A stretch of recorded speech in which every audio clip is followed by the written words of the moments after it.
the head of UNICEF in Kazakhstan. Thank you to all of you for accepting our invitation. This conference is more of an event that is not dedicated to an anniversary, but to the summary of development of education in Kazakhstan in the years of independence, which has been captured in the movie that we will screen at the end of the conference. Therefore, we hope that after hearing experts, we will find right decisions for developing regulations and for implementation of law adopted this year, 26 June, on amendments related to inclusive education. Questions of each session in this program could be an object of a separate conference, but all of them were included in this program because they are important components of special education system. It is generally known that special education is a form of including children with disabilities into the educational process. We need not forget about it. And of course, use the rich experience that we have accumulated. Over the 30 years, we have had drastic changes in our attitudes to children with disabilities. There used to be indifference at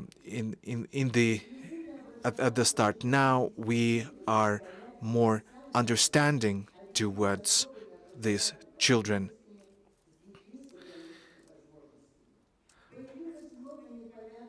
We have had to deal with new terms like inclusive schools, inclusive children, inclusion support rooms, inclusion coverage, etc. That is, a lot of people neglect the right use of this concept. As René Descartes has said, people would have gotten rid of many troubles if they would agree on the right use of terms. We have a definition for children with special education needs, and this is this is a term. This is a definition that provides just some of just one of the type of children, and all these norms need to be implemented as regulations.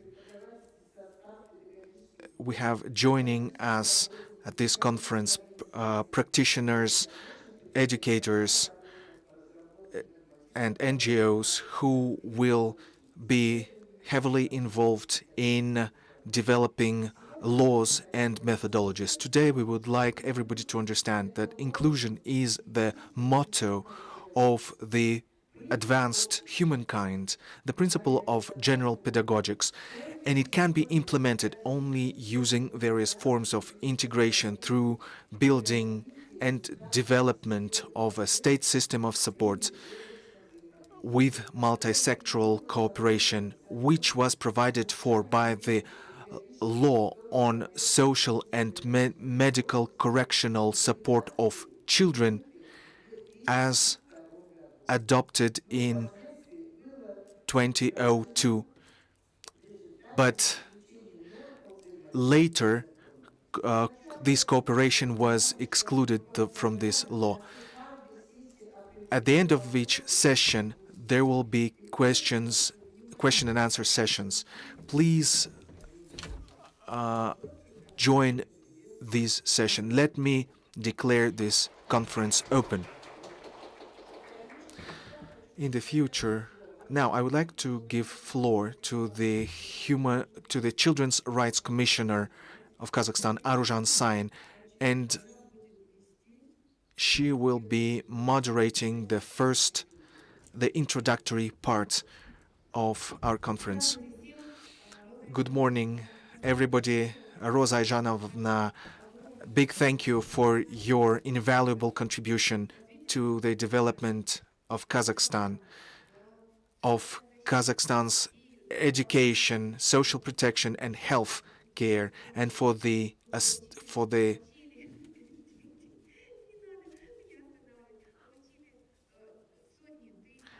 assistance that thousands of our children received, those children who went through your center, and for the reforms that took place in Kazakhstan, and for you to be able to continue what you have been doing. So each of these conferences has a great practical value, and I just want these conferences to be as beneficial for us as possible.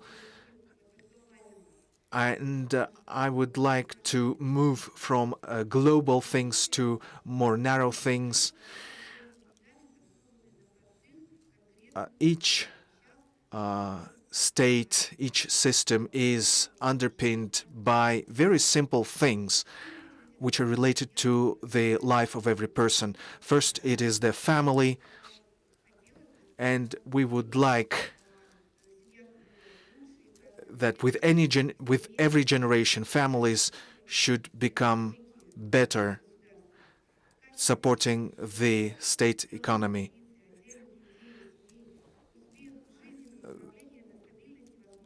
A lot of things in our lives, including economic success, etc., depend on the family. In Kazakhstan, we still have a lot of issues to resolve, and ways to resolve them are unfortunately related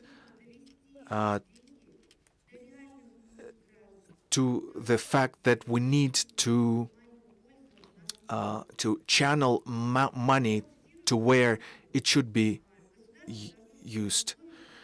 The state should create conditions where people can be happy, can express themselves. The way the people live determine the economic success or failure of the country. This relates to any child, healthy or child with disabilities. We should cover all children with our policy, creating equal conditions.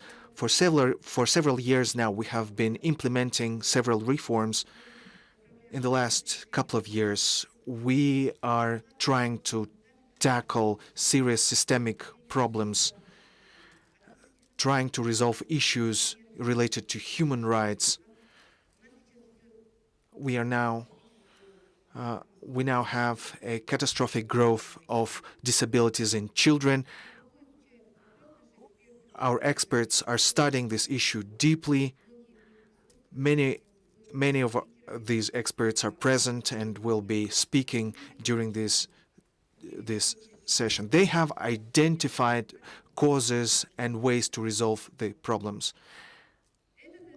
Now, this global task, can be achieved only if the state system works in a coordinated way.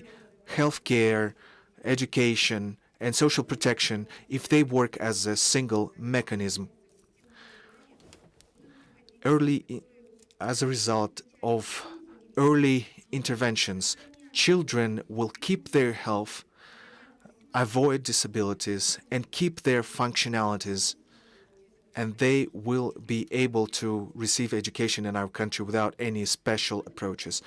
But this does not happen all the time. Therefore, we need to create equal conditions for children with disabilities, with special education needs, so that their education is integrated and so that their education is as productive for them as possible.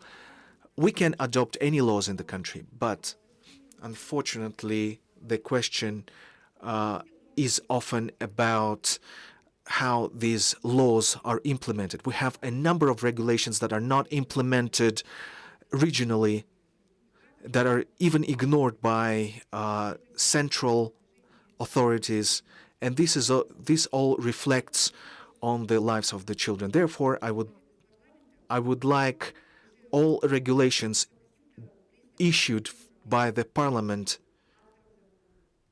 I would like those regulations to be closely monitored and controlled by various stakeholders. Therefore, the benefit of this conference is that at the practical level, we should understand and explain to all stakeholders how to work, what we should do to create conditions not only for children but also for teachers, for parents. We need to come up with a very simple system where probably not every child can be integrated in our mainstream schools, but the most important part of this process is to create conditions in specialized schools where they can be better even than mainstream schools, to have them properly equipped, to have teachers appropriately trained. And if a child cannot be cannot be taught in a mainstream school, they could go to specialized schools which are better fit for such children. I would like once again to thank all participants for your attention, participation. Please be with us throughout the whole of the conference during these 2 days, and please listen to all the material, all the information. This information will be very helpful to you. I thank the organizers, the Satters Center, Rosa Aijanovna. I wish you all the best. I wish the best of health, because we have still a lot of work ahead of us. And without people like you, we won't be able to perform this work appropriately. Therefore, we hope that this annual conference, a conference that has become annual now, that each annual conference will advance us in reforming our system. Thank you very much.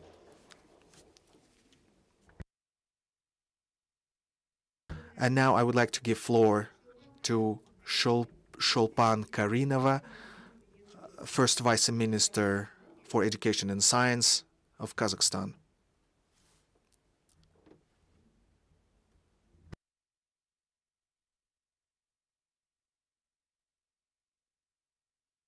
Ms. Shulpan, we don't have sound. I'm sorry. My microphone was off. Thank you, Arajan. Thank you, dear Rosa Aijanovna. First of all, I'd like to welcome all of our colleagues and congratulate you on this conference, and on behalf of the minister, to welcome you at this conference. It is a very important conference, and as Arajan just said, there are a lot of children with special needs in our country, and that's an important issue that our ministries will have to deal with. And in Kazakhstan,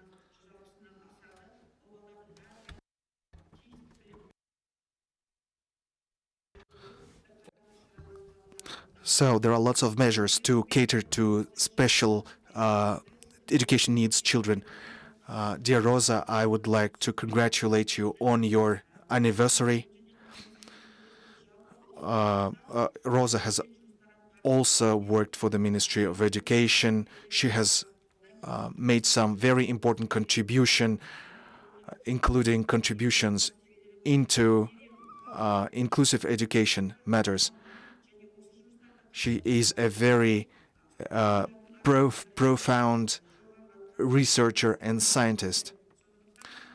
Therefore, in the history of education, you, Rosa, your contribution is invaluable. So I would On behalf of the Ministry of Education, I would like to give you our best wishes on your anniversary. On behalf of Ashat Aymagambetov, the Minister of Education,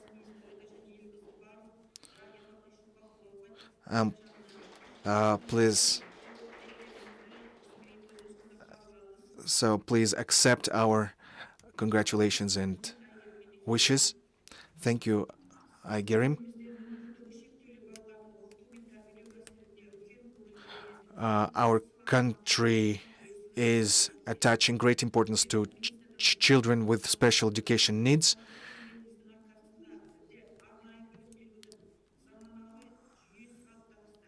So we are now having ahead of us the task of preparing teachers to work with children with special needs. The law initiated by you has become the foundation for developing special educational organizations. We have created 82 consultation offices. We have opened 202 centers for correction. We have pre-primary schools. We have special grades and preschool organization. Now children are included in mainstream education. With your participation, we started introducing inclusivity principles. Now, per law on education, inclusion is being implemented in all educational institutions. This year, you took part in the work of working group on that was developing law on special education. So once again, on my own behalf and on behalf of the ministry, I would like to wish you all success, and we hope that we would keep working with you. And to all participants, I wish successful conference. Thank you very much, Ms. Shalpan. And then for the next word, I'd like to call on the Vice Minister of Healthcare of Kazakhstan, Azhar Ginayat. Dear ladies and gentlemen, dear colleagues, welcome to our conference, which is headed by our dear Rosa Aijanovna. And for children with special needs, she has done a lot for them being able to study. So I welcome you at this scientific and practical conference. On behalf of the Minister of Healthcare, I'll say a couple of words. I'd like to express my thanks to the General Director of the Sadr Center, Rosa Suleimanova, for organizing this event, and also allow me to congratulate you on your anniversary date, which coincides with the 25th anniversary of the Sadr Center, from the beginning of which you've worked with your team. Good health to you and creative success, and of course, much, much more contributions for the good of the children to come. I'd also like to thank the Commissioner for the Rights of the Child in Kazakhstan, Arjan Sain, for supporting the hosting of this conference. I'd like to say today about the contributions and the achievements of Rosa Suleimanova, who has organized special needs education in Kazakhstan for many years, but at the same time, she's made a great contribution to the system of developing healthcare in terms of developing social and special services, surgological assistance to children in Kazakhstan. And it was already noted that quite an important achievement of hers is the law on social, medical, and pedagogical support of children with disabilities, developed at the initiative and guided by Ms. Suleimanova. I'd also like to note the contribution of the Sadr Center to the advanced training and retraining of medical staff who play a big role in socializing and the rehabilitation and rendering medical assistance, which is so needed by children with disabilities. And it's a great honor for me to participate in the opening of such an important conference. Of course, the pandemic and COVID-19 have made its corrections to how we worked. And unfortunately, our limitations to travel and personal communication don't allow us to meet in person, but I shake your hand and congratulate you. And now the importance has grown of improving children's support.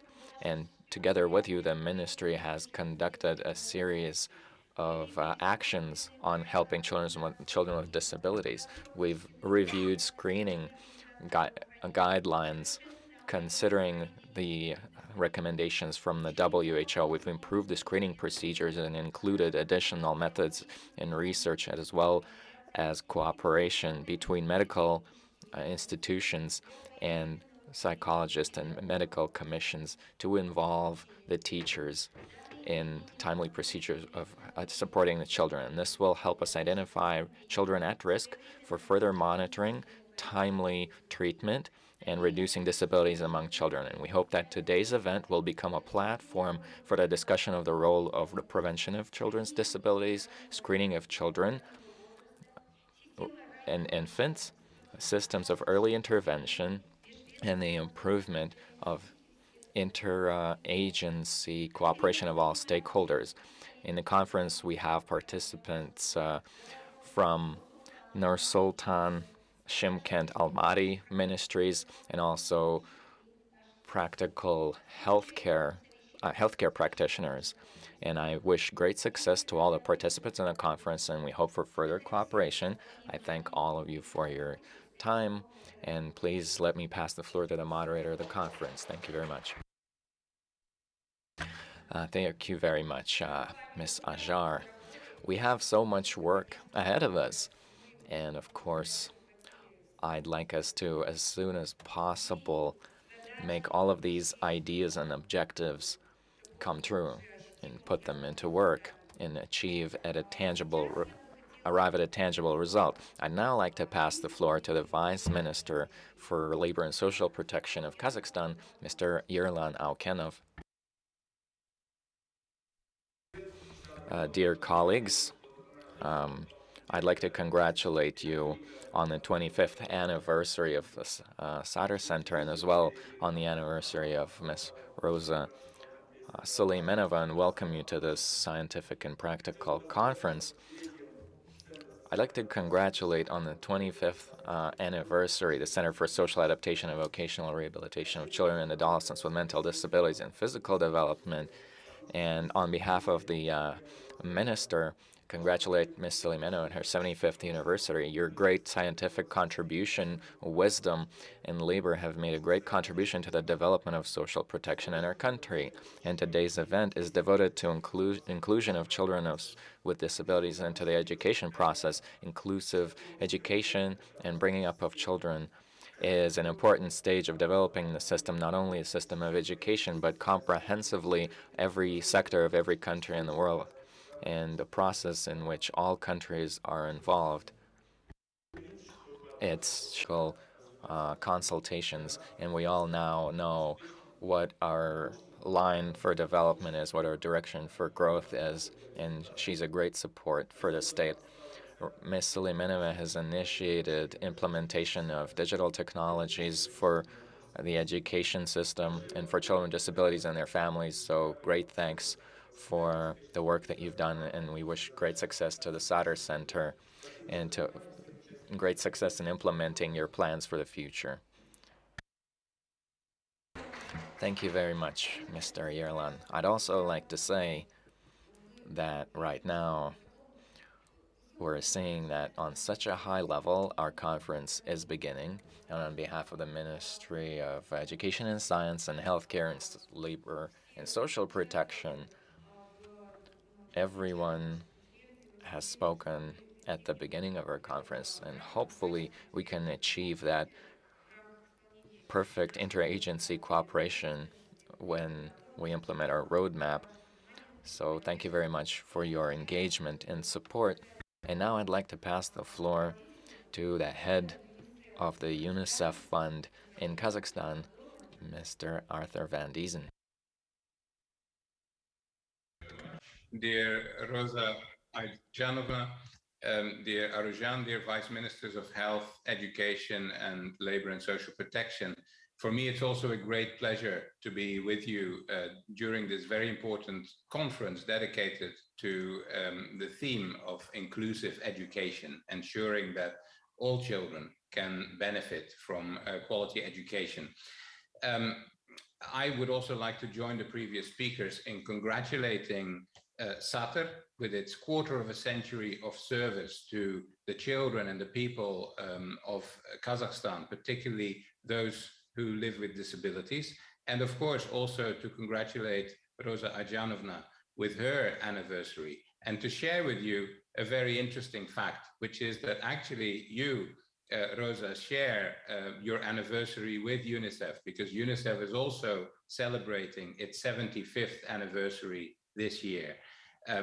UNICEF, as you all know, the world's child rights organization, really depends on heroes like you, Rosa Ayjanovna, who really day in and day out dedicate their lives to the rights of children, with a particular focus on those who are most at risk of being left behind.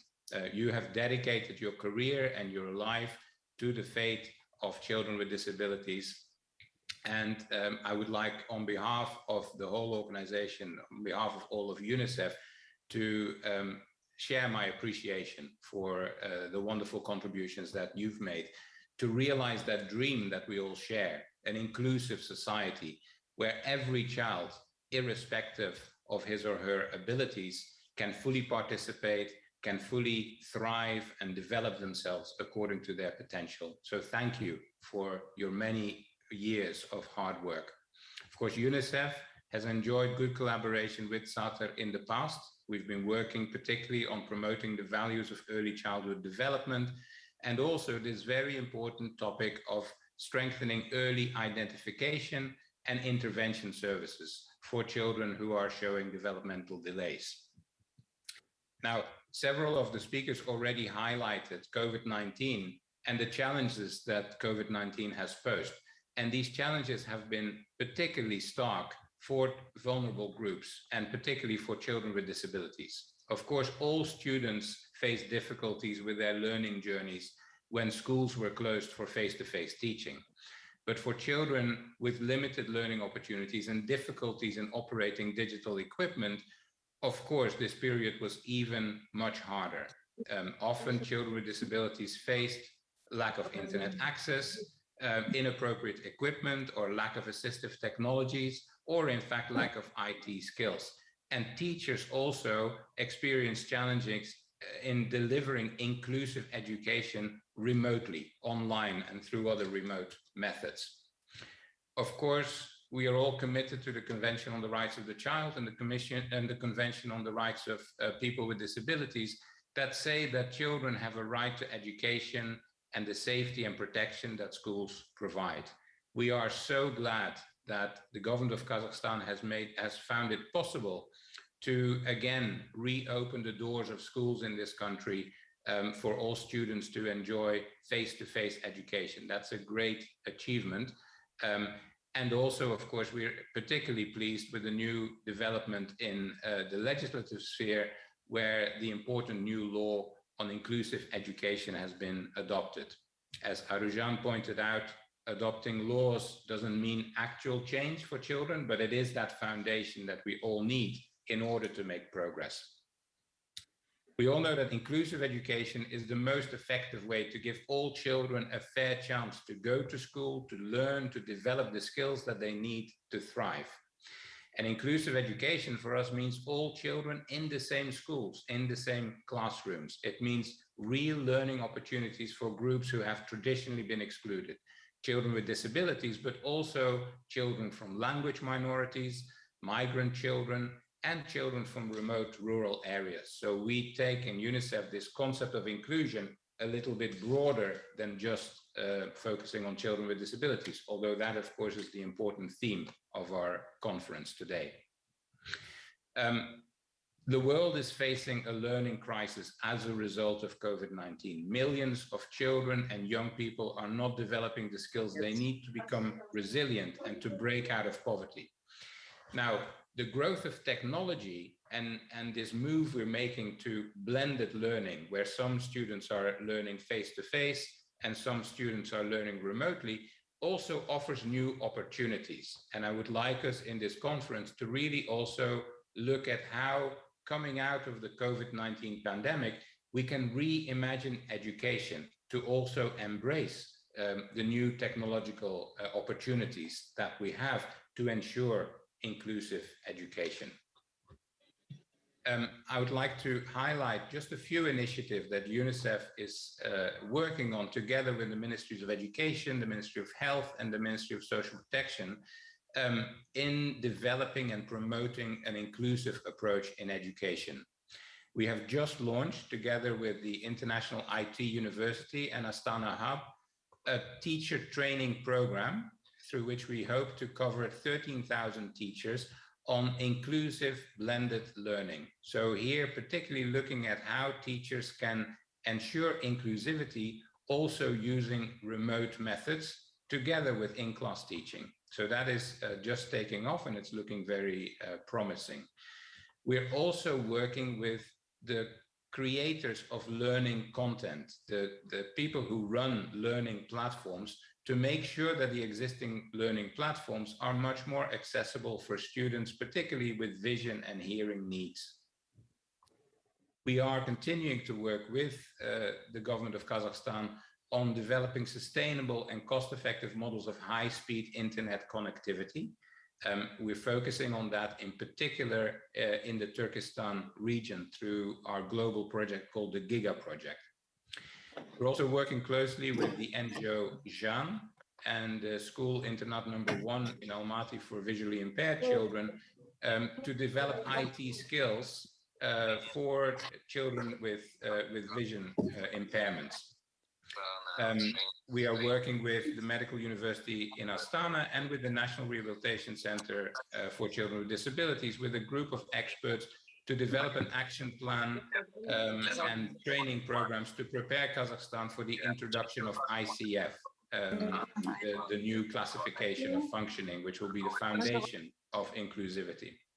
And last but not least, we've also just initiated evidence generation to get insights in the knowledge, attitude, and practice of caregivers and professionals in monitoring children's development from early years, as well as an upcoming evaluation in close collaboration with the Ministry of Education, focusing on inclusion and resilience. So we're hoping to work with all of you in these important initiatives towards realizing that dream of a truly inclusive society where children can fully participate in the learning process. So I wish all the participants a very successful conference, and I'm glad to be with you today. Thank you so much. Thank you so much. Спасибо. Thank you, Arthur. I would like now to give floor. I apologize. I would like to give floor to Mr. Askarbek Kusainov, Chair of Board of Pedagogic Academy. He's also a professor. Thank you very much, Aruzhan Sain. Today's conference, the topics discussed, the great work that is being discussed. This work has drawn a lot of contribution from Rosa Ayjanovna. I have known Rosa Ayjanovna for 30 years now. In 1991, 92, 93, she was in the Ministry I I was working in the Department for New Educational Technologies. One day I met Rosa Ayjanovna. So 30 years have passed. Rosa Ayjanovna, special special education problems.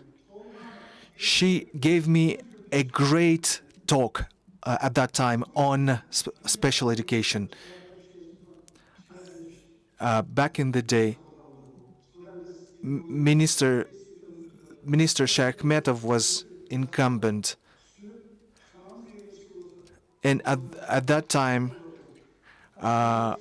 we listened to Rosa and we tried to provide as much support to her work as possible.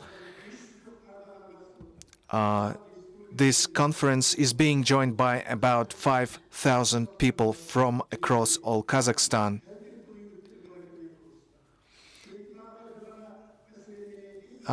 Let me touch upon one more issue. I know the husband of Rosa Ayjanova very well. He was one of the biggest researchers in the field of jurisprudence. He is one of the authors of the Civil Code of Kazakhstan.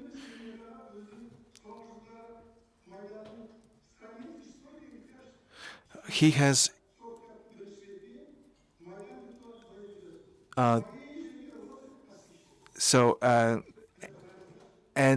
Maidan Suleimanov, the author, the husband of Rosa Ayjanovna, has recently published a historical book, and he dedicated this book to Rosa Ayjanova. And there is a saying that every great man owes his greatness to a great woman. So you are twice a great woman because you are great in your own field of work and you provide great support to your husband.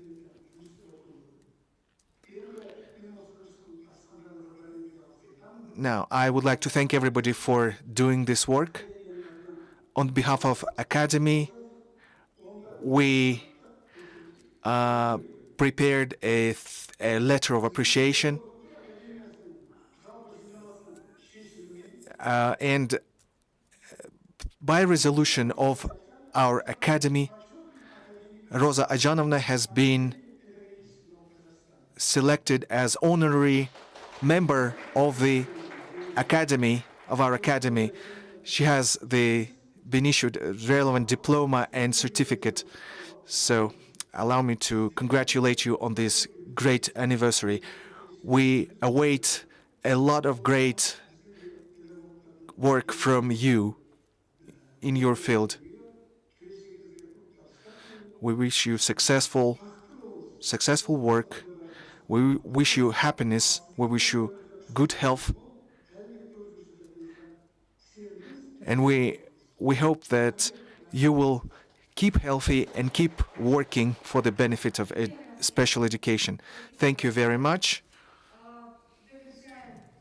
And we are now wrapping up our welcoming part and moving on to the main body of our conference. To moderate this session, I would like to give floor to Suleimanova Rosa Ayjanova. Now we will hear a report on the prerequisites and conditions for the implementation of the principle of inclusion in the education of the Republic of Kazakhstan.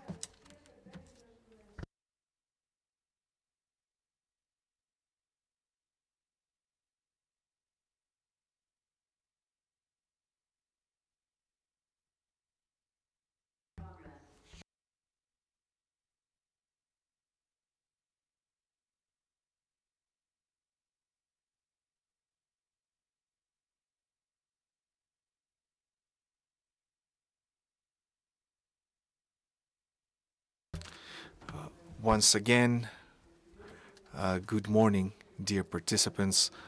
Let me deliver my report, which is called Prerequisites and Conditions for the Implementation of the Principle of Inclusion in the Education of Kazakhstan. Now, so according to OECD's recommendations, children with special education needs are divided into the following groups: children with developmental disabilities, children with learning difficulties for one or more subjects, behavioral or emotional problems. Also, the third group is children with special education needs that are due to unfavorable conditions, social, psychological, economic, linguistic, or cultural. And so I would like to note that since our conference is about the past, present, and future, I would like to say what has happened with the concept of inclusion. A serious mistake was made in the law on education dated 9th April 2016. The wording of the concept children with special education needs entailed the identification of the concept of inclusive education with the concept of special education, namely that inclusion or inclusive education was identified what was considered as similar as teaching children with disabilities in general secondary school, in the mainstream school. This is a serious mistake. Children with disabilities have studied according to special programs in special schools that have special conditions. So these are special programs, extended training periods, low class sizes, grade sizes, special teaching methods, special teachers by type of specialty and qualification, special compensatory and technical means, special textbooks and special subjects of the correctional and developmental component. So this is, in other words, it is developmental education that continues until graduation. This is the type of education needed by special need children. Before integrating such children in education, even in special schools, there is a need for a preparatory period. It is early correctional or early intervention, early screening of various disorders. And this function, the corrective, early correction, early intervention, is performed by preschool organizations, psychological or correction offices, or rehabilitation centers. The question how children should be taught, how children with various education needs should be taught. This question is answered by general pedagogy. And how to teach children with developmental disabilities, this question is answered by special pedagogy. In order for children with all their diversity of needs to be included in the educational process, answers must be received to the questions. What kind of specialists should be there? And what should teachers know and be able to do? And this is the premise or prerequisite number one. This is the most important thing.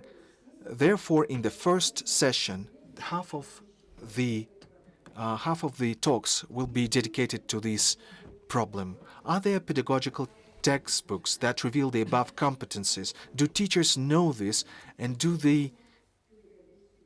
are they taught this at pedagogical universities? This is the prerequisite or the premise number two. The question how to teach children with special educational needs, which were shaped by unfavorable conditions, and how to assess the needs of children, including the needs of gifted ones, should be answered by the Nazarbayev Intellectual Schools, by the National Academy of Education, pedagogical universities, and Nazarbayev University, which is also, as we have seen during the August hearings, conducts its own research in the area of inclusive education.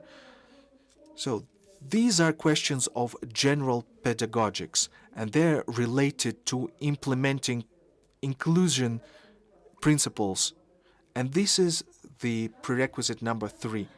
In the staffing table of mainstream schools, there are all specialists included: psychologist, social teacher, assistant teacher, special teacher, who must provide social and psychological and pedagogical support. The basis for social, psychological, and pedagogical support is the assessment of needs, or the needs assessed.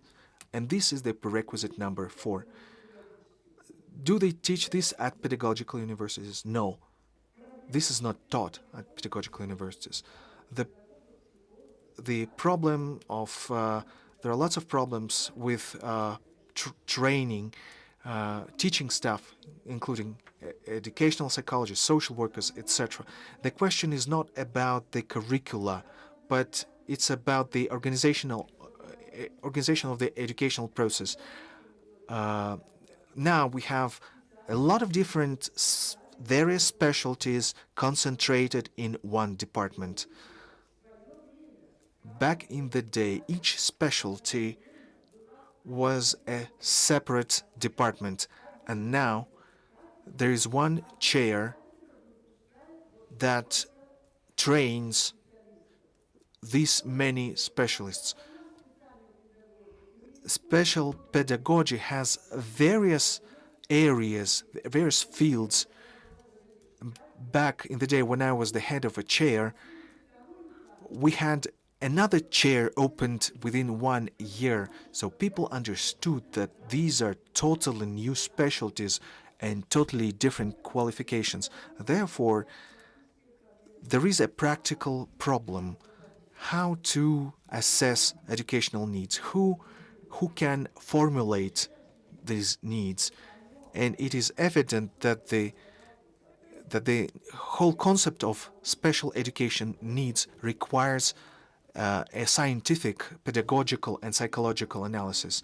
Future teachers need to be taught in the subjects of the psychological and pedagogical cycle, so that the schools can provide children with special education needs with necessary conditions. And these include teachers who accept the diversity of student opportunities, the use of different forms of organization of educational process, various methods and techniques of teaching that are focused on different opportunities of students. And this is the prerequisite number 5, which is not only studied but not even declared by the general pedagogy of Kazakhstan. So we need to revise many curricula for pedagogical universities. So children with special educational needs are not necessarily those with disabilities, but any children who experience difficulties in studying. Inclusion is an ideology, a principle of general pedagogy, and for its implementation we need systemic changes. Children are different. We need to take into account that children are different and they have different educational needs. Inclusion is a state system for creating conditions for the inclusion of children with special needs in the educational process.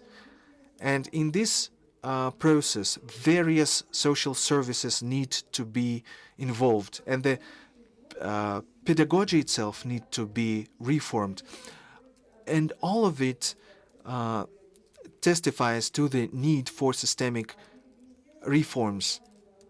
And the Ministry of Education and Science of Kazakhstan and grantors face a big task of organizing and defining topics of scientific research in pedagogics and psychology. This means that it is the Ministry of Education and Science must become the client, must identify the topics of research in pedagogics and psychology and review curricula and study plans and come up with the expected results. In a similar way, we need to manage the grants. The psychological and pedagogical research should have a common concept and should be aimed at results for solving specific tasks. That is on the development of didactics to create conditions for children with special educational needs. All of the above listed are the prerequisites for implementing the inclusion principle. That is the inclusion of children with special education needs in the educational process. Thank you.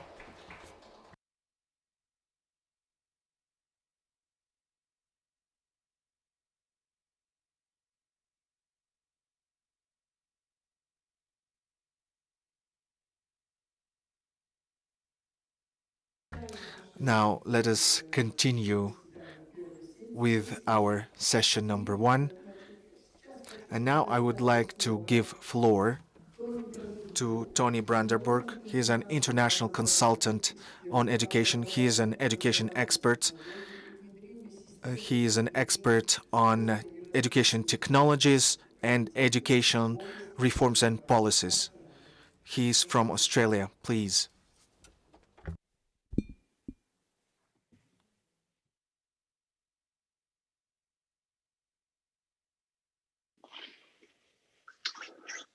So, thank you.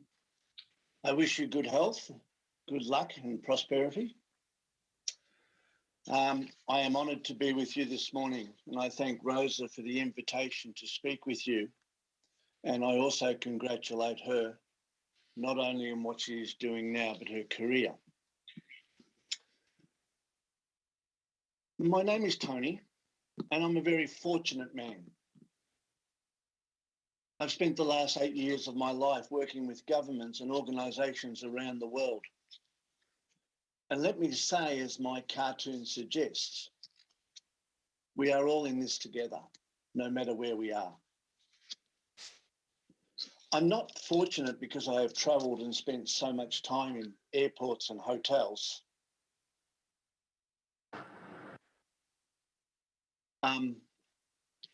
But I am fortunate because I've worked with so many marvellous and very special people.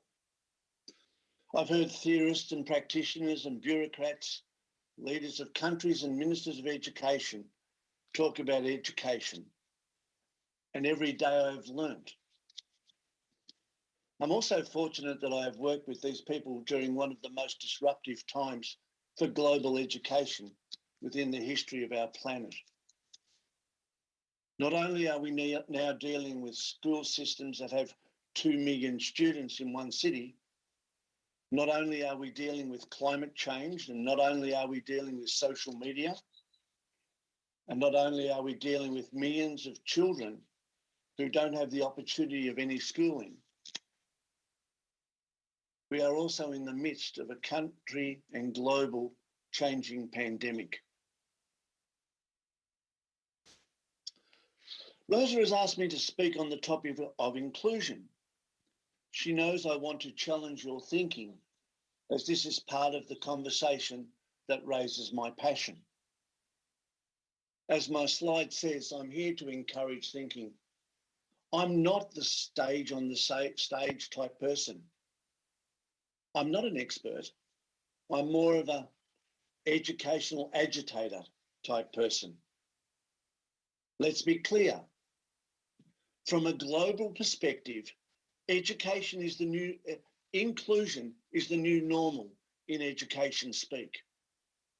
All schools are inclusive and inclusive of everyone.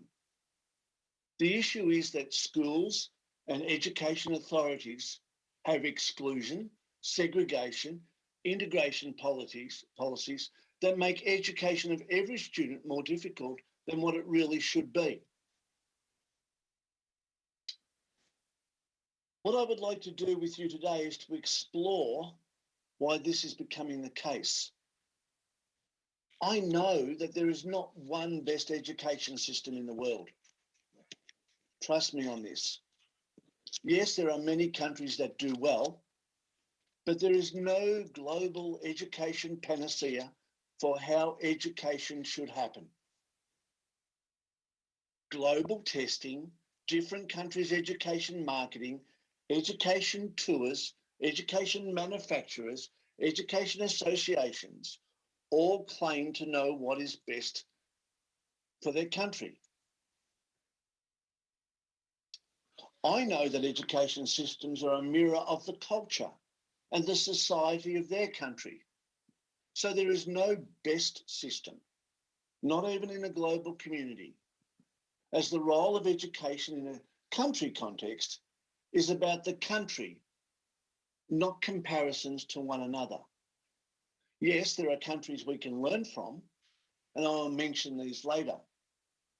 But I am reminded, and I remind you, that my thinking is not new.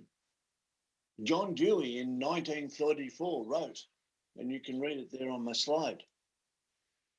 It starts, the purpose of education has always been to everyone, in essence, the same, to give the young the things that need in order to develop in order sequential ways into members of society.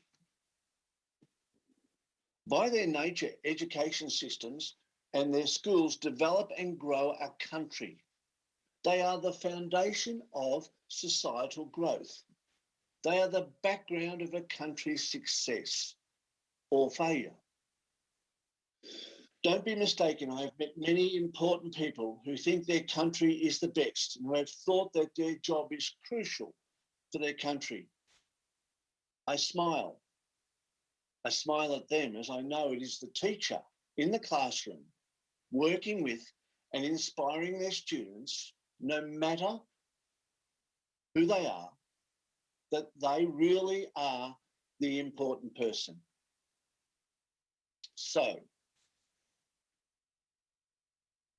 let us discuss education systems for a moment. I want to talk about inclusive education, and although I only have a short time, I hope you understand that before I get to that, I believe we need to discuss education in a strong, solid education framework. As in my thinking, inclusive education and education are swappable terms. Let me also state quite clearly that I believe that schools are the foundation stone for the development of society, community, and culture in any country. And I believe that an argument can be made that schools are not only for the student, but they are for the community and the society. I think it's obvious to say that the foundations of an education system need to be strong, otherwise collapse is highly likely. Strong education foundations have many components, though the one I want to focus on today is the language of education. The words that we use to communicate meaning and to discuss education growth and development. And I'll use inclusion in education as an example of the need to make sure that we have one shared language. I have seen and been involved in systems that have enormous problems, usually because the stakeholders don't have a shared understanding of the national conversation. I have seen technology programs, countrywide maths initiatives, testing programs all fail as all the stakeholders involved don't understand what is happening. Note that there's nothing to do here with if the stakeholders agree or not. It's about understanding what is being attempted. I think you will find that as I speak, I have moved away from the argument that schools and school systems are all about the students, to an argument that we need to focus on schools and teachers as an integral part of society growth and development. So, every child has the right to a relevant and supportive education. It is important that we understand this word right in this context. It means every child is entitled to an education, not only one that is suitable for them, but one that is also suitable for the community and the society in which they live. As not only will that child be part of the community, but they will also have an impact on that community. Let me repeat that. Every child has a right to be educated, and that it is society's responsibility to make that so. When we discuss the right of every child, we need to think about individual differences, but we also need to think about culture and society and the ability to support each child. We should remember that no two children are alike, and that it is archaic thinking that we can teach children successfully in large groups, as they have individual differences. Much work has been done on learning styles and individual learning programs, although the concepts lose the argument that they're not practical due to time constraints, and the reality is that the best way to teach children is individually.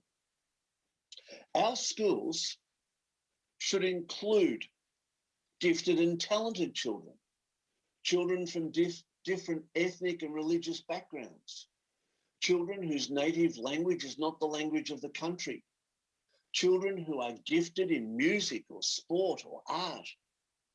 We should not discriminate between these individuals, though I think this is a shift in global thinking, that they are all included in school down the road as mainstream schooling.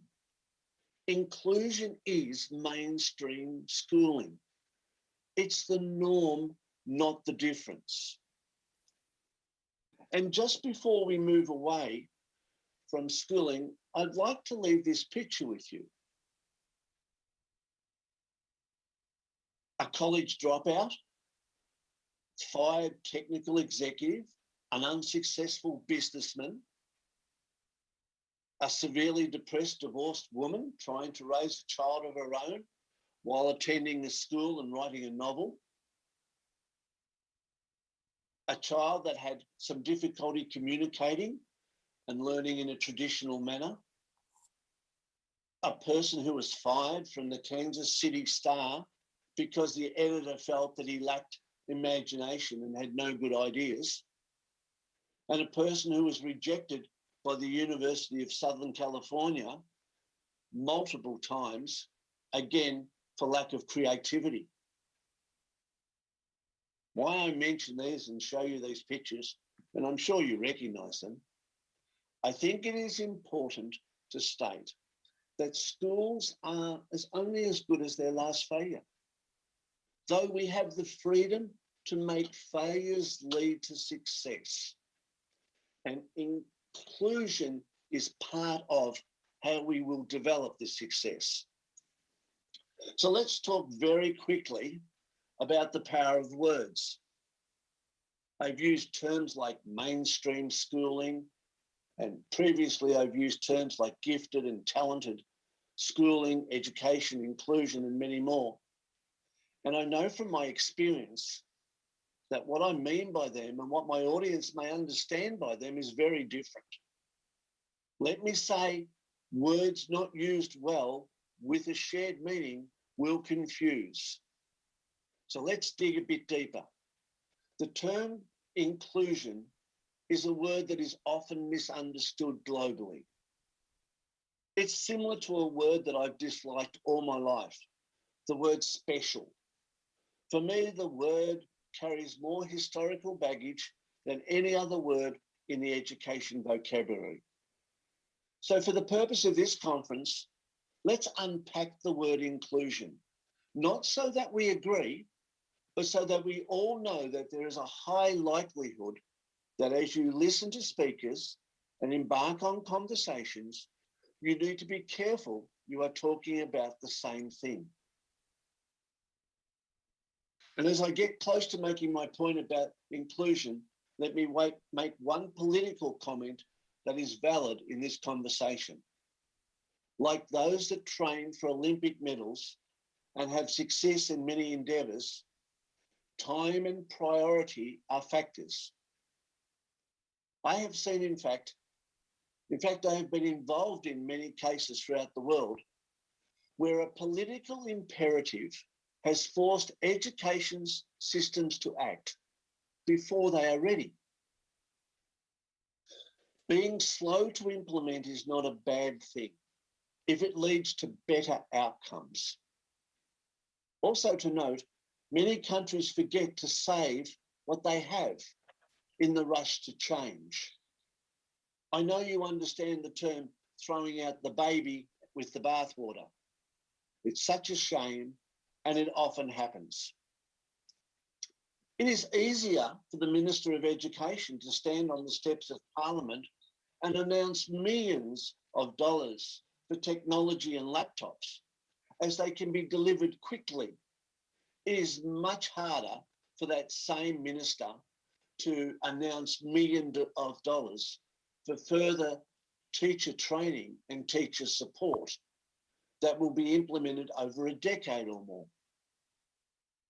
The more enlightened politician realises that they leave a legacy for the good of their country, not for their next re-election, though it is easy to understand that being elected is important.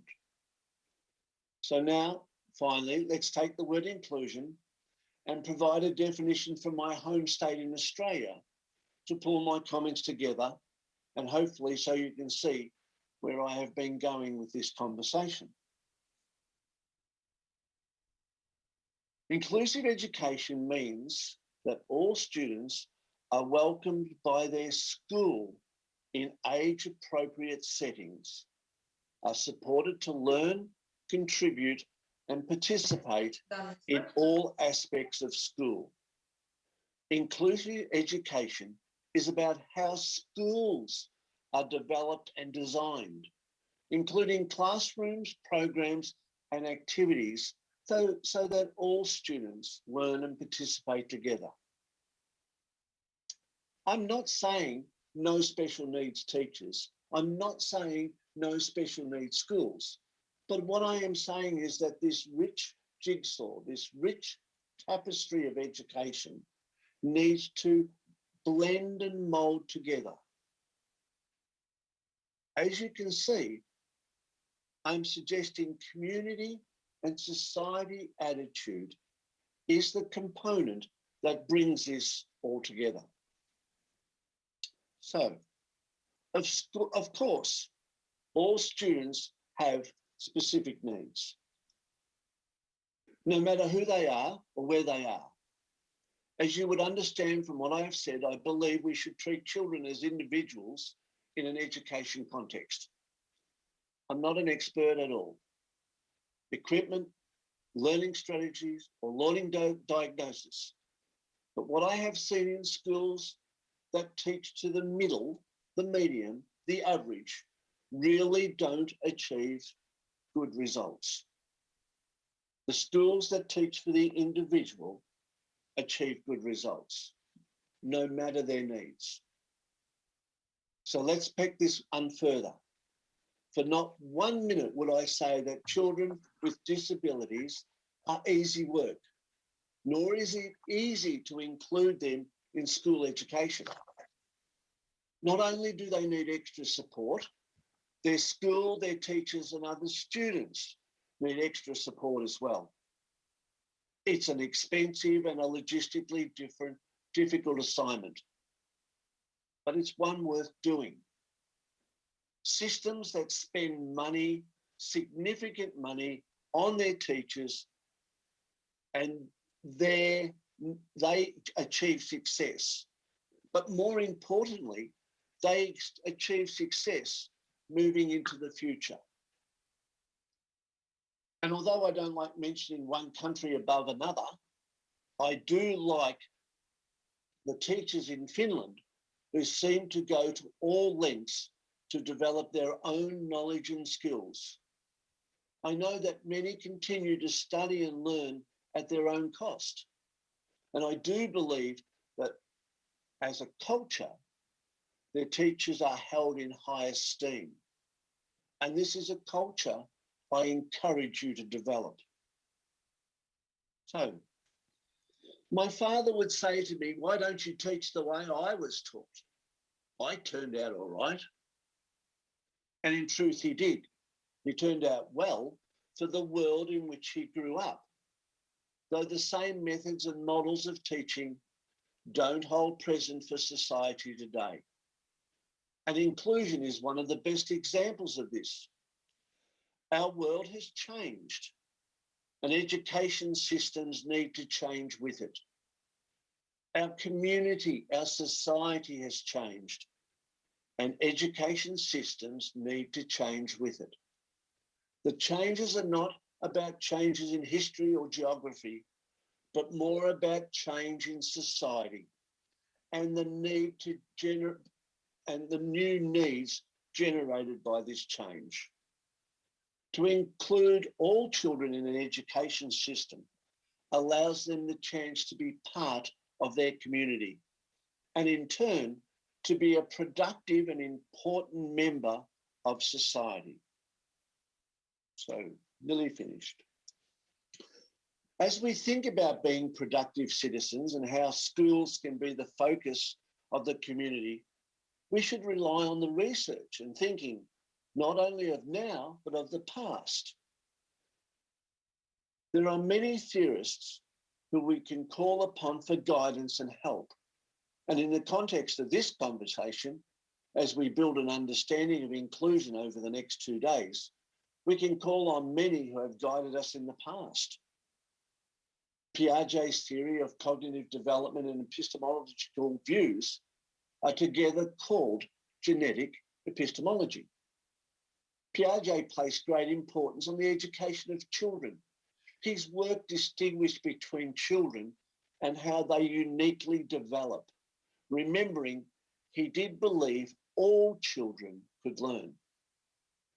Vygotsky's social cultural theory views human development as a social mediated process in which children acquire their cultural values and beliefs and problem-solving strategies through collaborative dialogues with more knowledgeable members of society.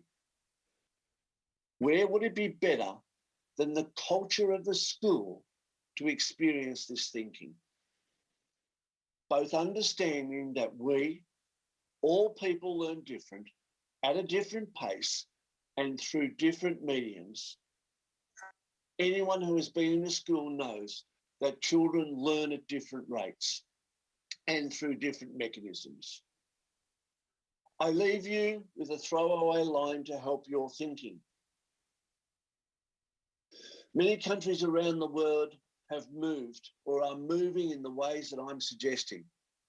For those interested, there's a QR code coming up or here on this slide that links to the list of countries that have similar thinking, and there are many. So let me summarize, and I thank you for your patience. Education systems are unique. There is no two the same. The language we use to discuss and then build these systems is important. No two students are alike. Globally, education is moving to identifying children as individuals with unique needs, and that classrooms and schools and teachers are changing their methodologies and behaviours to cater for these needs. As schools and classrooms change and develop, the research demonstrates, and my experience certainly confirms, that by including everyone, no matter their need, society and community is richer and healthier because of the education system.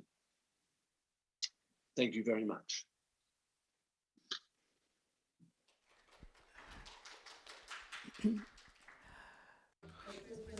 Thank you very much.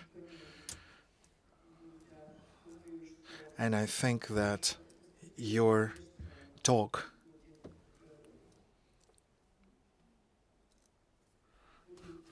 will be a big point for consideration for our researchers and decision makers who determine the political will in developing the education system as a whole. Thank you very much. And now let me pass floor to Professor of Language Pathology Department, Professor Muminova from University of Tashkent, Muminova Lola Rahimovna. Can you hear me? Good morning, everybody. Can you hear me? Good morning, everybody, including the hosts. I'll be very brief because I have 10 minutes, and 10 minutes is not a great amount of time. First of all, I join with the congratulations. It's a great pity that I cannot join you in person because I joined all previous anniversaries, both of Satur and of Rosa Ayjanovna. We studied together with Rosa Ayjanovna, and we worked together, and we are still friends. And I wish, and I say that organizing a conference like this at her age, it is something that only Rosa Ayjanovna can do. So I wish you all the best for your birthday. I have just learned that you have been given the status of an honorary member of the Academy of Pedagogics. I congratulate you on that as well.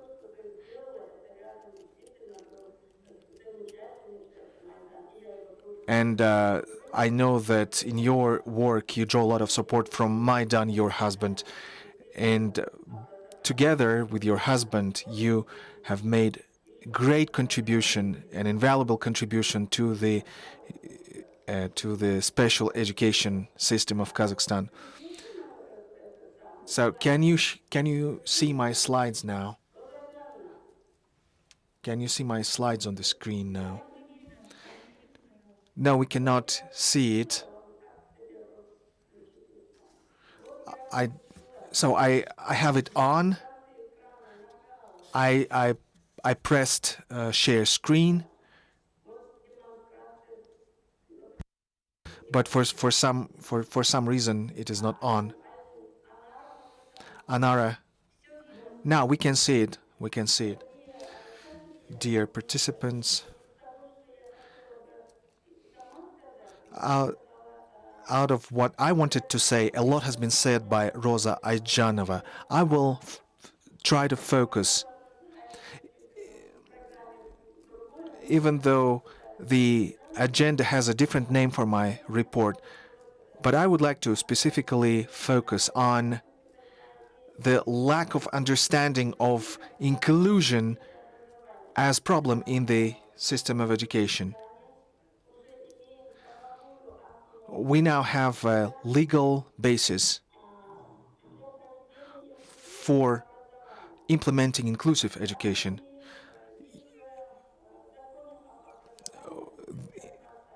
We have the Article 20 of the education law dedicated to the I don't know how to. I don't know how to switch slides. Anara, please. Now here. What problems exist in special and inclusive education? Unfortunately, the problems are like this. Vernora Munoz has noted that inclusive education is often confused with integration when students with disabilities are simply placed into mainstream schools without providing them with additional support that is necessary for meeting their individual needs. Integration of students with disabilities without providing full engagement of them into the study process can lead to their isolation and eventually create barriers for satisfying the educational needs of all students. And today we see it. We have about 85 inclusive classes, grades, and 2 parents took their children with some disabilities, and two parents moved their children back to school number 52, the special school. What does it testify to? It testifies to the fact that there is regulatory basis, but there is no due preparedness to accepting these children. Teachers, parents, the system are not prepared. Therefore, there will be problems. And this should have been thought about ahead of time. How do I move to the next slide? And the inclusion, back in 1996, this idea was declared, but it was only in 2017 a law on education that the inclusive, in 1996 that the 2017 law that provides for inclusive education. But unfortunately, we are not prepared, we are not ready for inclusive education. Children with physical or mental disabilities have the right to study at educational institutions under tailored educational programs. This was declared in the law of Uzbekistan on guarantees for children's rights. And as long as we don't have adapted educational programs, such children will not be able to attend schools. I will just cite you the words of a parent of an autistic children. She says that a mainstream school is a mainstream school. There are lots of students, and children with special educational needs and other needs require other conditions, other approaches. And she says we need not teach chemistry or physics to such children. They need to be taught communication. They need to be taught how to serve themselves, how to dress themselves, how to take care of themselves. They need to be taught how to contact with others, how to communicate with others, and how to express their needs. That's what, and sometimes they need to be socialized. Therefore, we need adapted or adaptational programs for high-quality inclusion. Therefore, we have such problems in inclusive education. A lot of attention is attached to inclusive education. There are 27 pilot schools and 27 kindergartens that used inclusion. They were supported by they were provided funding by the European Council. 905 children were included, but before these children were included, we taught primary school teachers. We opened resource centers at these schools. We developed. Sorry, cannot hear her. Her mic is off.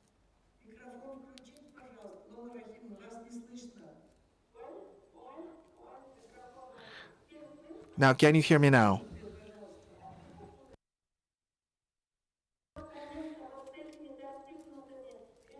With all these achievements, and I would not like to focus on them, we have 905 children studying under the inclusive programs. In this European Council project, the parents are very happy. And this project covers various oblasts like Tashkent, Samarkand, Namangan, Khorezm, and Surkhan-Darya. And this project covered 907 children with mild disabilities, visually impaired, and autistic children as well. But I have been monitoring it for several years, and I visit the schools. I've been visiting schools for several years, and not a single time have I heard a complaint from parents or teacher. Why? Because teachers were trained specially in a summer school. In training these children, we removed their psychological barrier. We prepared teachers to work with children with disabilities. So we need to remove these barriers before teachers can teach children with disabilities. And after the second school week, and now we have 2 children removed from mainstream schools, and they were moved back to school 52, and I was just told about it yesterday. What does it testify to? It means that the teacher in that particular class was not prepared. Therefore, after the European Union grant, this was a fundamental grant for creating innovative education system in Kazakhstan. And out of the all tasks, I will focus on just one. We polled future teachers and who are currently students at 7 pedagogics schools. Unfortunately, the results of our poll have shown that about 40% of schools, of pedagogic schools, have heard something about inclusive education, but the majority, even of teachers, don't even know what inclusive education is.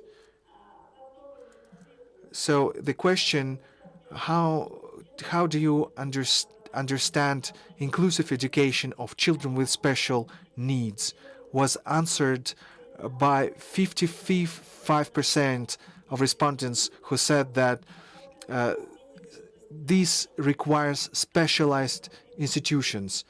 13 respondents said that it meant home study, and 10% thought that children are taught at specialized schools, etc. So, and based on these results, we can state that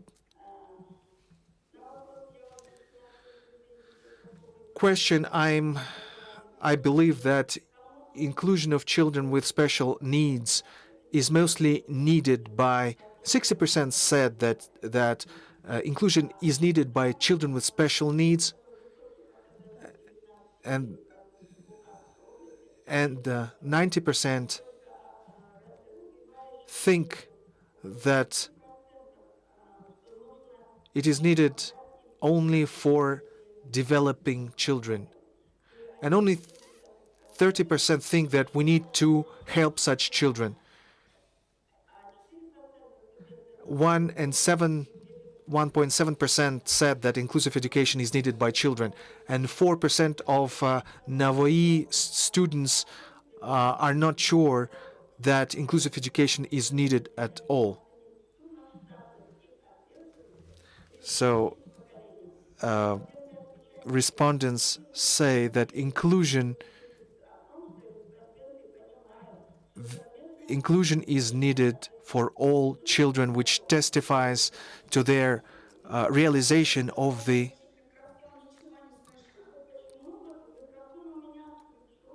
well, my microphone is on. Now we can hear you. Now, next slide. The main barrier for including children with special needs in education is, as I have just said, parents of children with special needs moved their children back from mainstream school to specialized school. What does it demonstrate? It demonstrates that there is no quality inclusive education. Therefore,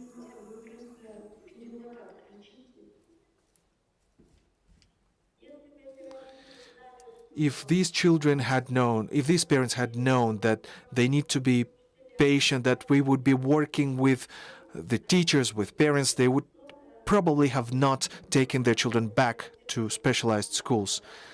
And the main priorities of state education policy is to provide equal access to quality education, is to create conditions for full-fledged physical and mental development of children, is to increase the quality of education, and organization of psychological and pedagogical support of the family, and enhancing the competencies of parents in the area of education. And we still have a lot of work ahead of us. So what would I like to say about specialized education? In the law on education, it is noted that after opening inclusive education classes, also corrective classes will be opened. We have developed the policy, we have developed regulation. This should not be done, even though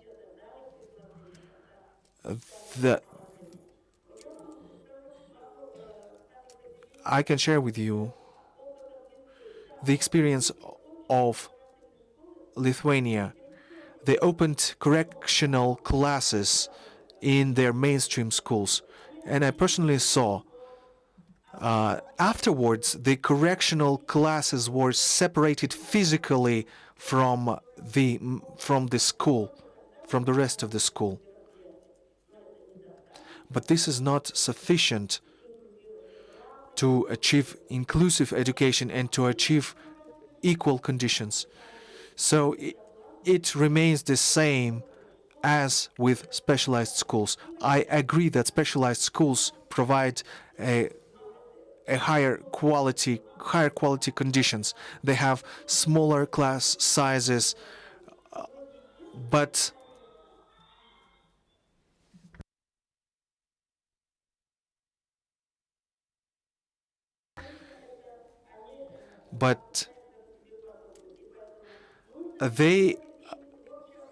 they are taught in specialized schools. Children are taught among those like them. We do need to include corrective classes, but we need time and preparation for that. So what other barriers exist? We have technical resources lacking. We need to train and retrain staff, and we need educational kind of criteria for accepting children with special education needs. And as long as we don't have these problems resolved, we will have problems with inclusive education. And I'd like to note that not all children can be included in mainstream school. Therefore, and I've always said that together with inclusive education, there will be specialized education. And we have saying, tell me someone to bring the hat and they will bring someone's head. And this fear of specialized schools being closed down, I think this fear is widespread in many other countries as well. And I say to them, no specialized schools will exist, but they will teach schools with a more severe diagnosis. We have boarding schools with severe diagnosis and a lot of problems in specialized education. But for inclusive education, we need to first resolve problems, regulatory problems, resource problems. We need to train teachers, and of course, we need to work with children. When we have these conditions in place, only can we expect high-quality inclusive education. But for now, children are just integrated into mainstream schooling. Thank you very much for your attention. Rosa Ijanovna, thank you very much for inviting me. And thank you for working with me on these topics. Thank you very much, Lola Rahimovna. Rosa Ijanovna, wait a second. So, your preparation to this conference has amazed me. So, your organizing committee has worked with each presenter separately. I wanted to say that the issues that Laura Rahimovna has talked about, they're pretty much common for the, let's say, post-Soviet space, because we all came out of one womb and we all have the same issues. And of course, what Tony Brandenburg said and what Lola is saying is that, first of all, it's a misunderstanding of the word inclusion, of the terminology inclusion, that it's a process. It's a process and an ideology. And now, allow me to pass the floor to Hitruk Vera Valerievna, the director of the Institute of Inclusive Education of the Belarusian State Pedagogical University, named after Maxim Tank, Doctor of Pedagogical Sciences, about the principle of inclusion in education paths, reefs, and solutions. Please, Ms. Hitruk. Good day, dear Ms. Suleimanova, dear colleagues, everybody present today, everybody that can hear us. We're happy to welcome you from Belarus. In spite of the technical difficulties in connecting, we managed to break through. And of course, first of all, congratulations, Ms. Suleimanova, on your anniversary. And the topics that are discussed today, and that message that I will be bringing, of course, the availability of centers, their creation and their functioning, is a necessary and effective resource of inclusive practice for any child and supporting any child in education. Now, the previous speakers mentioned issues, and I like to say challenges or tasks. I like to call them tasks because when you say problem, we usually see them as a dead end in a task or an objective. There's always a way to doing it, or maybe even multiple ways.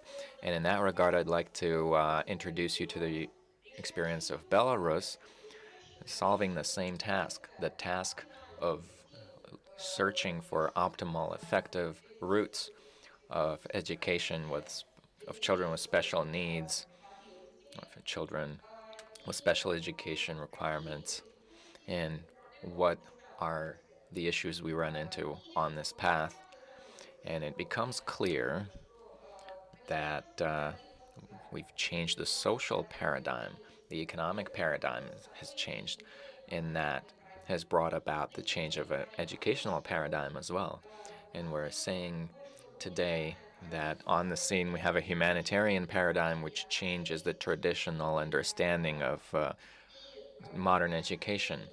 And what becomes most important is its majesty, the individuality, and its the personality. It's understanding yourself in the world, getting a sense of your own existence, and implementing the strategy and mechanisms that provide the possibility to develop the individuality and its potential of each participant in the education process is an important tool in achieving the goals of sustainable social and economic development of each country. And in that regard, we're also talking about the sustainable development goals. And we remember that there are 4 goals. It's quality education. And speaking of Belarus, the Republic of Belarus, in spite of it having great historically important experience, quality experience of creating integrated education and upbringing since 1995, has joined the Convention of Disabled People in 2015 and started ratifying it in 2016. And in that context, we now have a new focus in our education sphere, an understanding of that for each child, working with the diversity of children. And it's obvious that the new topic brings about the need to talk about new meanings on the other hand, and on the other hand, to make them into the legislation. And that has brought about the new document of our country and changes into the constitution of our country, the Code of Education. And currently we're still improving the document, working on its new revision. And in Article 2 of the draft code, the new draft as a base of the government policy in education, they call the principle of inclusive education, which provides for equal access to receiving education for all students, considering the diversity and special educational needs and individual capabilities of each child. Please note that in the new revision of the code, we do not have a definition of inclusive education. We're talking about the principles of inclusion in education, presupposing that this is one of the principles of government policy which permeates all levels of education and all types of education. And that means that inclusive processes become an integral part of all levels of education, as I already said, as well as of ancillary education of children and youth and adults. And in this context, let's talk about the state of education in our country. It is known that inclusive processes are strategically planned concepts of education with special needs in Belarus. And for certain years, big experimental activity is carried out aimed at understanding and articulating the national model of education and implementing the inclusive principles. And at the same time, we understand inclusive processes change the education system of each country, but at the same time, every country is building and designing this education system, considering its own national specifics and traditions in those systemic prerequisites that there are. And it is obvious that this model should provide an optimal way of including each child into the educational process, considering their specific needs and also their interaction with peers. And from 2014 till 2018, in 8 schools in the country, we've carried out experimental approbation of inclusive education of children with SEN. And the analysis of the outcomes has defined new tasks for the new experimental project, which started in 2018 and continues to this day, and is solving the issue of testing the educational programs of secondary education in including persons with disabilities. And in that regard, I had a question. First of all, I already said that these are equal opportunities of including the children. So these are different models. This is a different degree of support and a different dose of corrective work which that child needs. And most important is the focus on the individual specific education needs of the child. And there are 4 models like that. Model A is a classroom where all children are using the mainstream curriculum. No, there's no sound. Model B is a classroom where all children are teaching based on curricula of mainstream secondary education. And for special children, the defectologist teacher conducts additional corrective classes based on special curricula. Model C is a classroom where together they study the children with special needs who are studying their own content, the special content, and the other children are learning the mainstream curricula. And that model is the logical continuation of the experiment of integrated education, which is, as I said, being implemented in the country since 1995.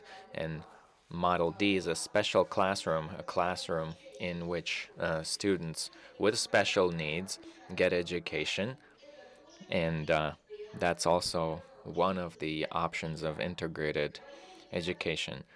And thus, talking about the principles of inclusive education, it's important to understand how to take into account the individual peculiarities of the child and how to determine those the education route that would be suitable for that specific child, regardless of how that model will be organized in the future.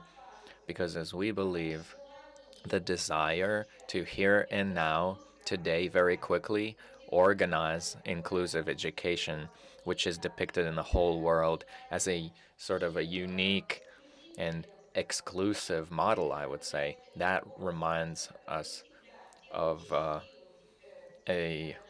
something that doesn't always make the children happy. And for us, it's important to provide for the success of the child in their future life. So experimental platforms in the country, these are 14 institutions of secondary education and 7 rehabilitation centers. And the question arises that why are special education institutions included into the experimental activity devoted to the implementation of the inclusion principles? And the answer is these are resources that can be used to support the children with SENs in mainstream schools.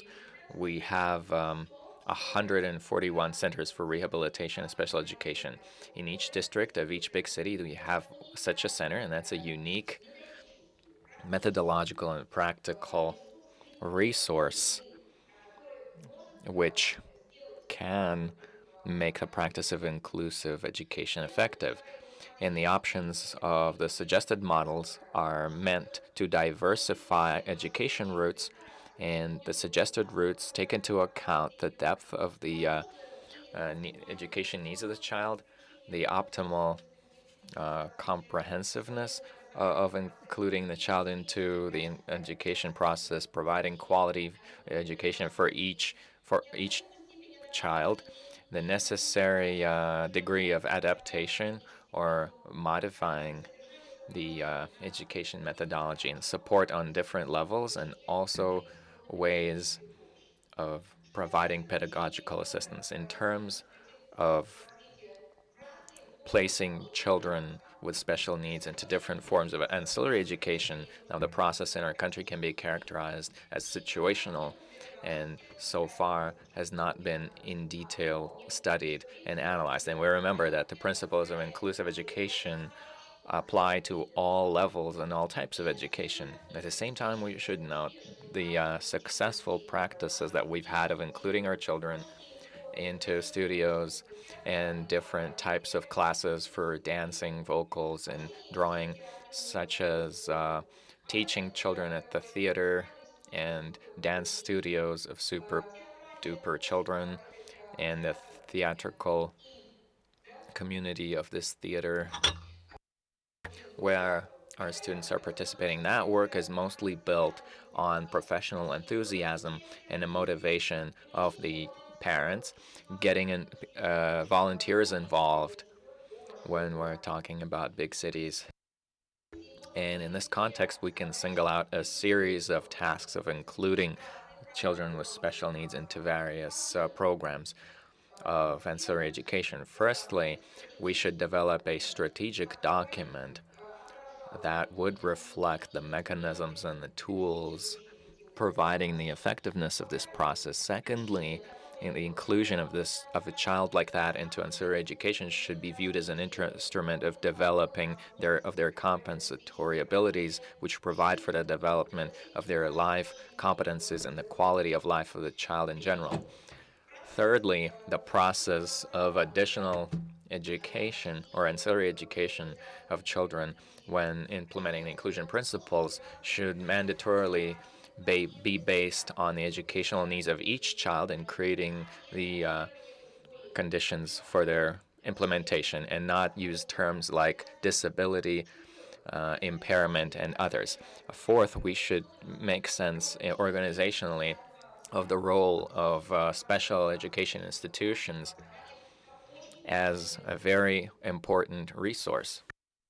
At the same time, the process of support as one of the most important mechanisms demands research, and it's a very important task and condition is the understanding of the role of the family and the relatives of the child in ancillary education and providing the quality of that education and their equal inclusion.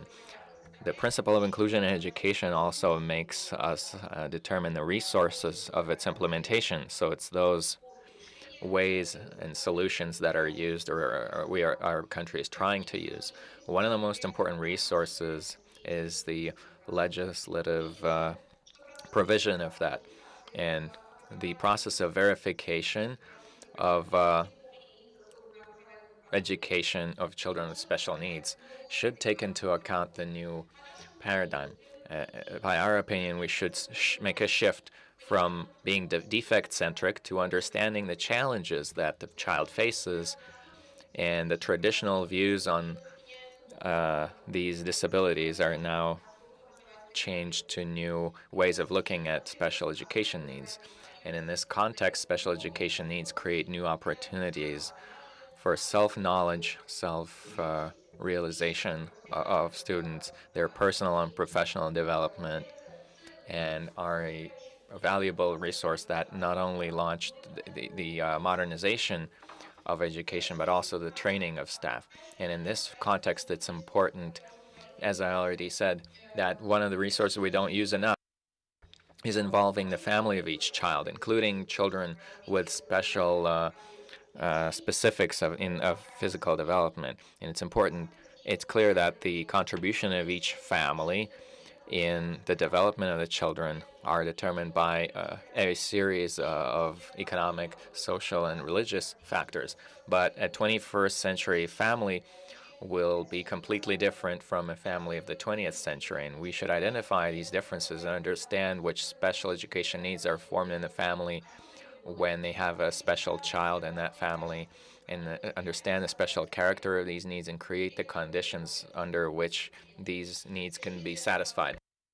And a specific acute issue is the creation of a government program of supporting the family bringing up a child with special education needs. As it was already said many a time today, and not only today, an important resource in the implementation of the inclusion principles is the training of staff and teaching staff. And the teaching of teachers should first of all satisfy the relevant needs in this day and age, and also it should determine the main task in that regard is the shift from the understanding of impairments in terms of the medical model, so it's what we use in the ICD-10, to understanding of that functionality in forming of life competencies. So when we speak of the ICF, and thus one of the main bricks in the foundation of training teaching staff is the forming of new meanings. It's a special education needs and in how they're used to develop new programs. And it's that task that we tried to solve in our new education standards, education on which started September 1st of this year. It is when we, in all of the curricula of training teaching staff on different levels, we included not one discipline, but we diversified our knowledge into psychology, pedagogical psychology. When we're talking about inclusion as a psychology of inclusive and special education, pedagogy when we're talking about the pedagogy of inclusive and special education, a separate discipline that we called different now, not the basics of inclusive education, but inclusive educational practice, the goal of which is not to form a tolerant approach or an acceptance of a child. We take that as obvious, and that task has already been solved by the above disciplines. But it is to render the teacher with a real life tool that they can use in solving the issues of satisfying the special education needs of each child. And I'm not talking about training, not to mention the defectologist training, which we've also reviewed, and is now based on special education needs and creating a special environment for the child. And implementation of the inclusiveness principle demands from the pedagogues to review many views and approaches that are traditional, and also a critical view and assessment of what we have and what we still currently use. It is not a simple but a very important task that we definitely will solve. Besides, our university is the a basic organization of the CIS countries on the advanced training and retraining of teaching staff in the sphere of special and inclusive education. We don't have a choice other than one thing: we should solve that issue. Thank you very much, everybody, for listening. And once again, I'd like to congratulate the center. I congratulate the Kazakhstani community and the civil society on the fact that there are resources available that enable us to think that every child, no matter what specifics they have and what special education needs or other needs they may have, will be happy in the Republic of Kazakhstan. Thank you very much. I would like to say that there will be a collection of articles issued after this conference. I'm just addressing our Kazakh counterparts that you will be able to read presentations and build certain and pedagogical institutions could establish contacts with the University of Maxim Tank, because this university has very serious developments in this area. And we are preparing for publication now the work of our Belarus colleagues on including children with disabilities into the educational process. And this will be a methodology textbook. The next floor is passed to Ms. Abaeva, Galia Abaeva.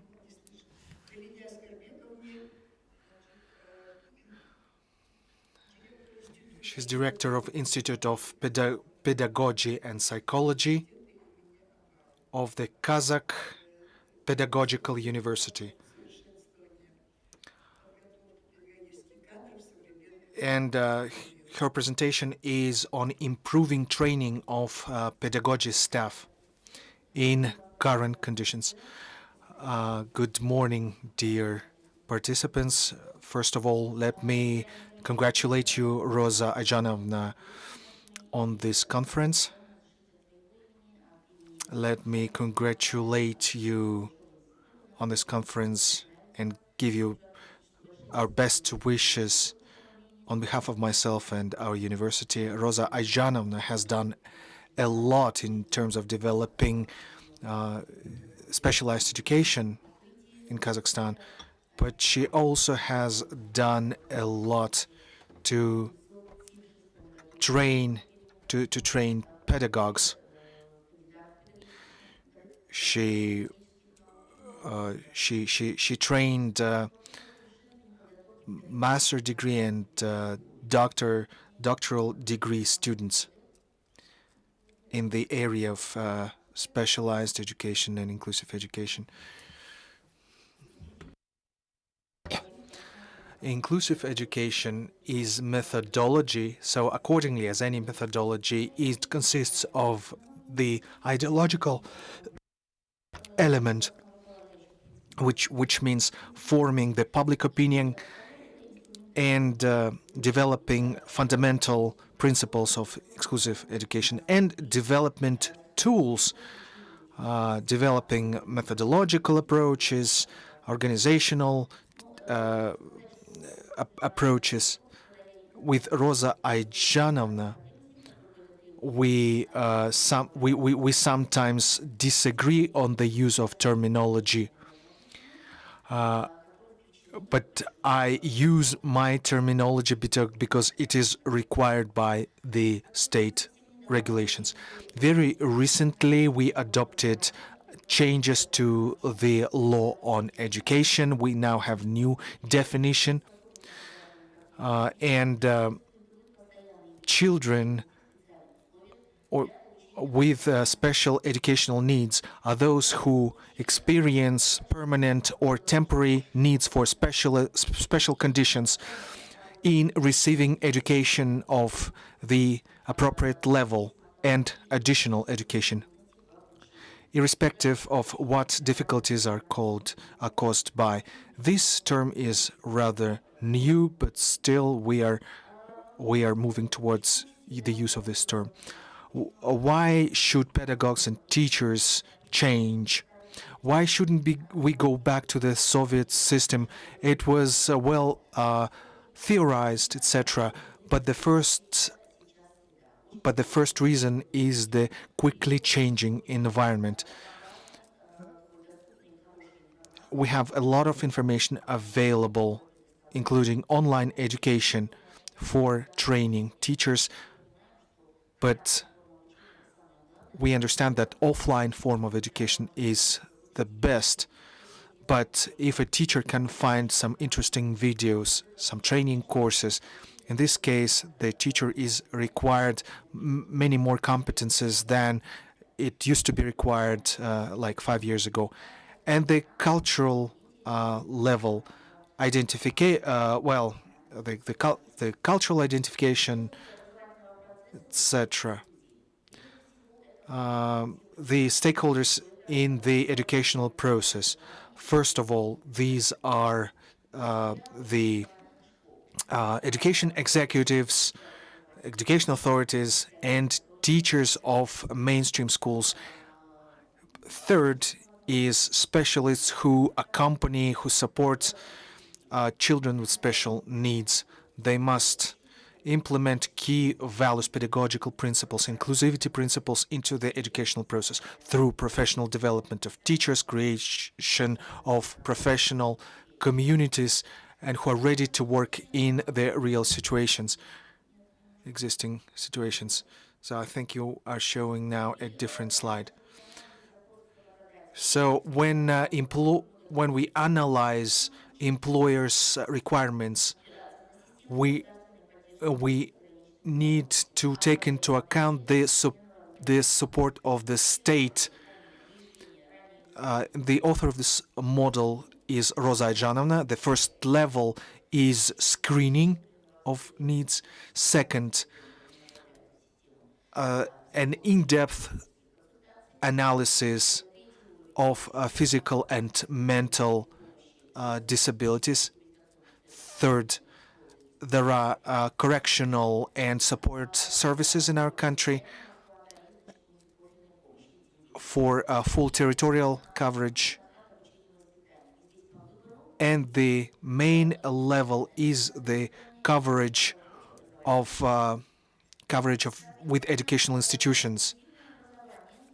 So, thus, inclusive education provides for teaching of children both in mainstream and specialized education institutions.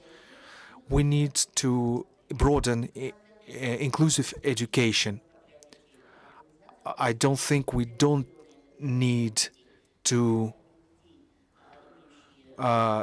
sort of juxtapose to the institutions. There are, like, according to Kazakhstan terminology, there are specialized schools for gifted children, special schools for children with education needs. So we don't need to juxtapose them. So training pedagogues. First, step one is confirmation of the social demand for the program. Step two, determination of the program profile, its goals, and its compliance with the analysis of employer demands. Third, comparative analysis with foreign educational systems. Let's go back, etc. So the social demand, let's go about it. In the current market, we have a very high demand for the support staff, social pedagogues, special psychologists, etc. And on the other hand, we're talking about training teachers who know, who have a set of competencies for research and teaching activities, and who can teach any children. The teacher has to be able to work with the child both at home and in institutions. The determination of the program profile, it's a very important question. Without considering normative recommendations, we now have recommendations for training pedagogues of inclusive education, support specialists. I know this is a way to go to bypass the normative documentation. Not everybody can be licensed for defectology, but it contravenes existing laws, because we train special pedagogues, and inside them specialties can be different. In mainstream schools, children are supported. Children with disabilities are provided with special support. The educational process is provided by the teacher, not by support specialists. The teacher adapts the program if necessary, selects methodology, forms the environment, provides communication with parents. Specialized assistance is assistance to integrate the child into the study environment. The next very important step for us, I think it should be slide 11, consideration of international experience in training specialized staff. I'm not, as far as I know, at bachelor level, they don't train inclusivity teachers. So they train at bachelor level, at pre-graduate level, they train regular teachers, and teachers are then certified or trained to be inclusive education specialists. We conducted polls, and we have lots of proposals, including, so, you know, providing needs assessment with focus on educational needs. So, for example, the correctional system, the correctional cabinets or correctional offices, for example, propose that there should be specialists on early intervention. And they also propose that there should be subjects on working with autistic children. And mainstream schools propose that teachers should be taught how to adapt education to children with special needs. We have a certain vision on how to act in this respect. I don't think one subject can resolve this issue or a group of subjects. There should be, we should supplement the pedagogic specialty with a topic that studies inclusive education. We think that psychology subject should be supplemented with topics related to the features of development, to the characteristics of children with special educational needs. When studying all methodologies of teaching, we need to take into account the need for skills working with children with special needs. In terms of teaching special pedagogues, we teach them in traditional way, but we broaden their specialties. There is a lot of need for social psychologists, for specialists on autistic children, and for early interventions. We need to broaden practices.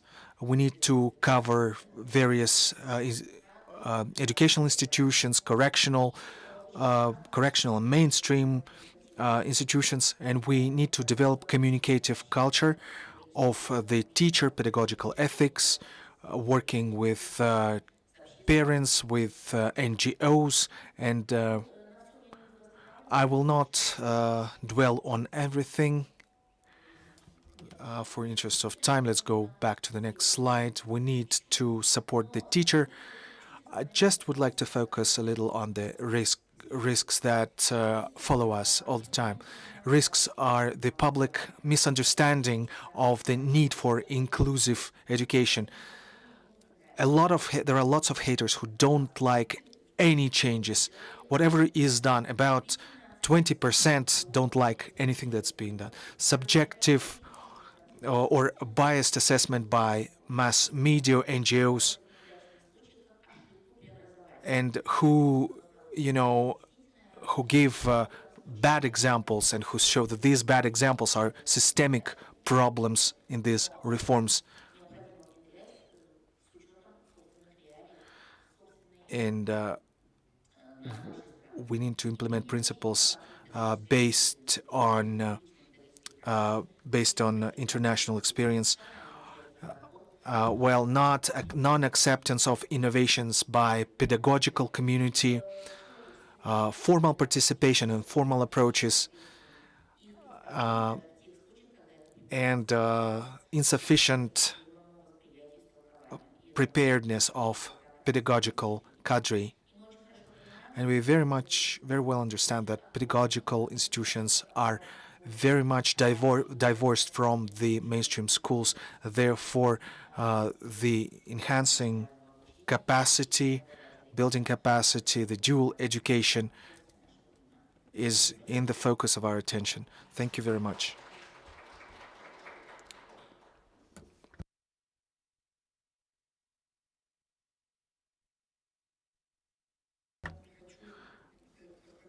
I would like to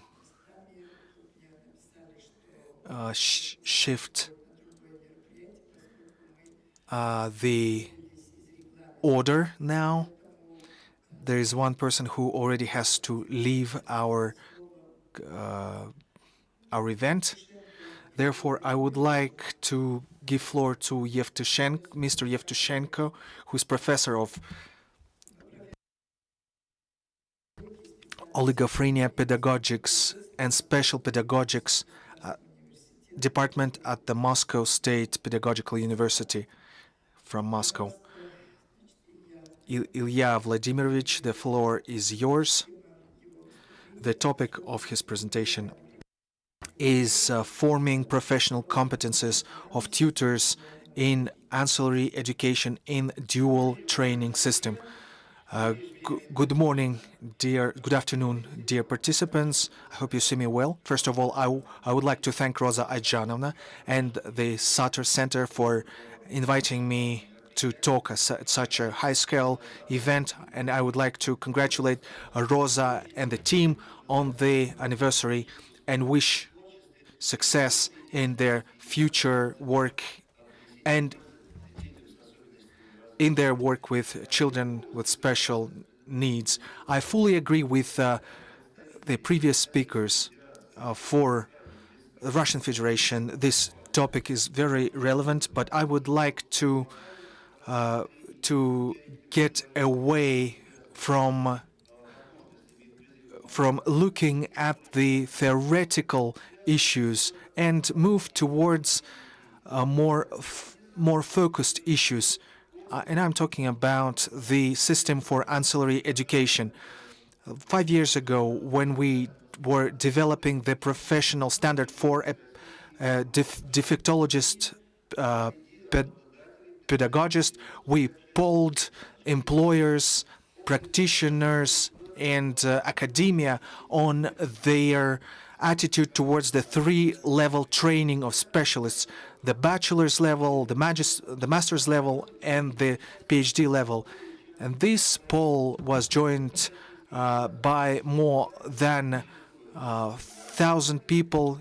The majority were employers, and 80% of the employers were quite skeptical about competences of the bachelors of the bachelor graduates in terms of oligophrenology specialists, surdo pedagogists.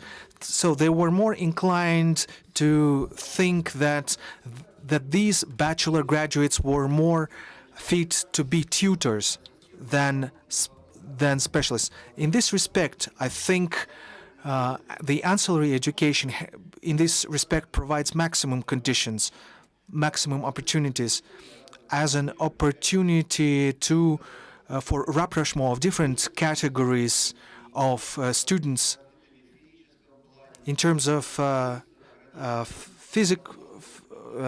children with retarded development, with disabilities, with physical features. So, and in this respect, we have this problem, which is that in the current higher education system, there is insufficient attention paid to tutor support. Apart from the defectologist in the class and the teacher who delivers the main subject in Russian schools, we have this tutor unit who provides additional support, not only in socialization, but also in terms of explaining some difficult aspects. And so dual teaching or dual training as a combination of education and practice, as a form of education used in professional training, has proved itself as an effective model for vocational and higher education. So now this addresses the divorce of higher institutions and schools.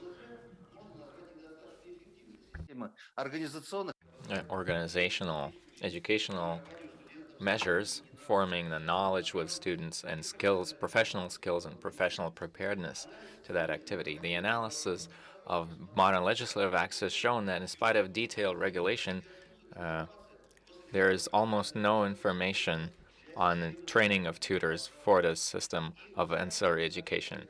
And in my message, I'd like to present to you a generalized idea of forming tutors' competences in ancillary education of children with disabilities in the context of dual education. And this model is being successfully implemented in Moscow and in teaching ballroom dances. And the advantages of dual education are obvious. It's better employment, closer experiences to actual professional activity, teaching responsibility, independence, and increasing motivation. It's also working on practical skills and solving teaching tasks in real time. Cost efficiency for universities, the assessment of that by employers, and unlike the mainstream system, where apart from where theory and practice are 70 to 30%, in this other system, professional activity can be up to 50%, which can also involve employment, part-time employment, with working 2 or 3 times a week. So 3 times a week the student still studies, which is quite enough for the theoretical knowledge, and generalized the skills that the tutor student will then acquire can be presented in the following way. In the preparatory stage, the actions of the tutors are to discuss with the children their further dance activity, creating a favorable psychological atmosphere, starting the training of their dance skills, then identifying their line of activity, considering their disabilities and their special needs, and identifying the most effective means of education considering the dual approach. And I'll explain. An ancillary education teacher may not have special technological education. And here it's very important for the tutor student who already is studying the basis of correctional pedagogy and teaching methodology and special diagnosis of children with SENs can act as an assistant of the ancillary education teacher, because based on our law, we can have up to 15 people in a class, and it's quite difficult to organize individual assistance to children of different categories in that environment. And so next up, it's getting acquainted with the history of dance, the role of dance in the people's lives, and step-by-step involvement of the children in dancing. Also teaching the practical use of dancing skills, involving all the students into group activity, solving issues as a team, and in the next period, the actions of the tutor are to model analysis of the strong and weak points, the successes and failures, and getting the students involved in monitoring the dynamics of their achievements. And based on our actions, we can identify the next functions that the student will acquire. This is a diagnostic function, which has to do with getting source data about teachers. It's a forecasting function, which foresees forecasting non-typical situations that the student may run into and forecasting achievable results. And in terms of the motivational function of the tutor is the need to motivate and maintain the interest of students in achieving these skills. The organizational function stipulates for organizing the actions of the students and the teachers' actions based on the forecast results. Also providing the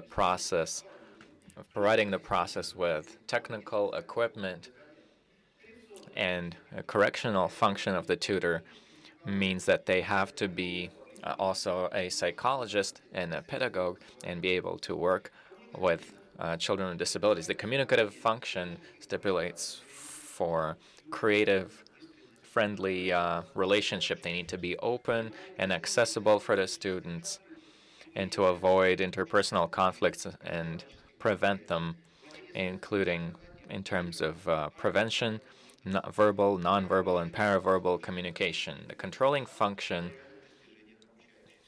is reflective function is aimed at constant critical review of the content of the education program, which is an effective mechanism of self-development. And of course, we're talking here about empathy as the understanding of how other people feel.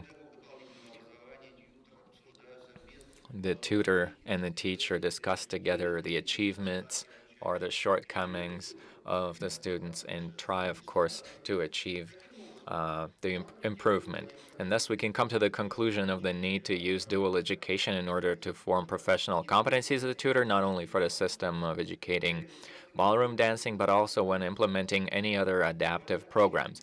And dual education is seen by us as a modern trend and a promising direction of professional education, considering modern social and cultural requirements and expectations. And this will improve the outcomes of education of students in tertiary education. That's it from me. Thank you very much. And I'd like to demonstrate to you those textbooks that in 2021 were published by Prosvещение. This is, first of all, literature for children with disabilities, for music and for art. And together with the Russian University of the Friendship of Nations, our university has developed a package of recommendations which you can see at the university's website. And this has to do with a system of additional education, ancillary education for children with disabilities. Thank you very much for your time. Thank you very much, Mr. Ilya. I hope that your speech was listened to carefully by the professors of pedagogical universities, and we'll take that into account. And next up, I'd like to pass the floor to Ludmila Golovchets, the professor of the Moscow Pedagogical State University, Doctor of Pedagogical Sciences, professor, about the training of specialists for work in a system of preschool inclusive education. Dear colleagues, dear friends, I'd like to start my message from just saying a couple of warm words addressed at my long-time friend, Rosa Suleimanova, who I've known for more than 50 years, who I love, value, and deeply esteem. Dear Rosa, I wish you health and strength to continue that work that you've so intensively been carrying out and are still carrying out today. I wish that you have partners also working with you so that this issue of working for the good of children in Kazakhstan grow and develop. It is obvious that preschool education can be the most effective stage for inclusion of a child with developmental difficulties into the community of normally developing peers, and the most adequate period to organize a comprehensive educational inclusion. In modern preschool education in Russia is oriented at implementing models of inclusive and special education and the development of various variative organizational forms, which altogether may and should provide for the satisfaction of educational needs with various issues in their development.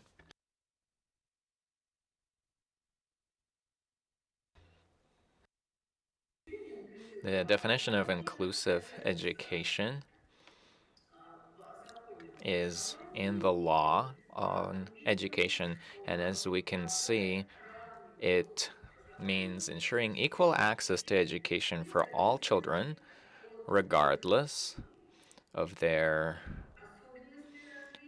specifics in their development and their individual capabilities. Now, the legislative framework of inclusive education in Russia is being improved constantly, and here we just see some laws that play an important role in the organization of inclusive and special education. If we are to speak of the latest documents of the past decade, then this would definitely be in terms of organizing preschool education, the federal law, the federal standard of primary general education, which gave a new impetus, I would say, to the development of inclusive education and the development of new legislative documents, amongst which I would like to especially note that throughout the past 7 years in Russia, we've developed and adapted curricula for preschool programs for various groups of children with different disabilities, which are widely used in the work of preschool teachers. Now, before I am to speak of the issues in education, we've done a little study which was aimed at identifying various groups of specialists that relate to inclusive education.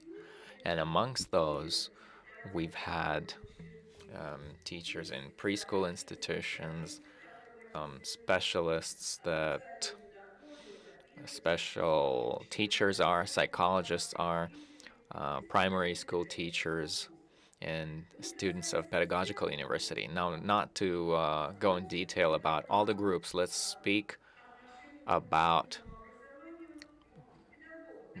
how primary or preschool teachers relate to inclusive education. As we can see in this picture, 72% of the preschool teachers in Moscow who we've surveyed positively see inclusive education, believing that all children should be all together, and any child should be able to participate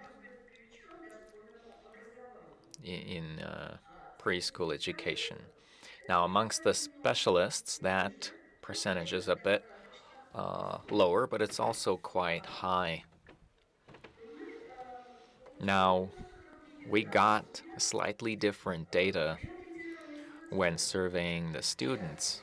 In particular, it turned out that 33% of students studying at the chair in the university, at the chair for preschool defectology, have spoken positively in terms of their attitude to inclusive education, and 55% have spoken in neutral terms.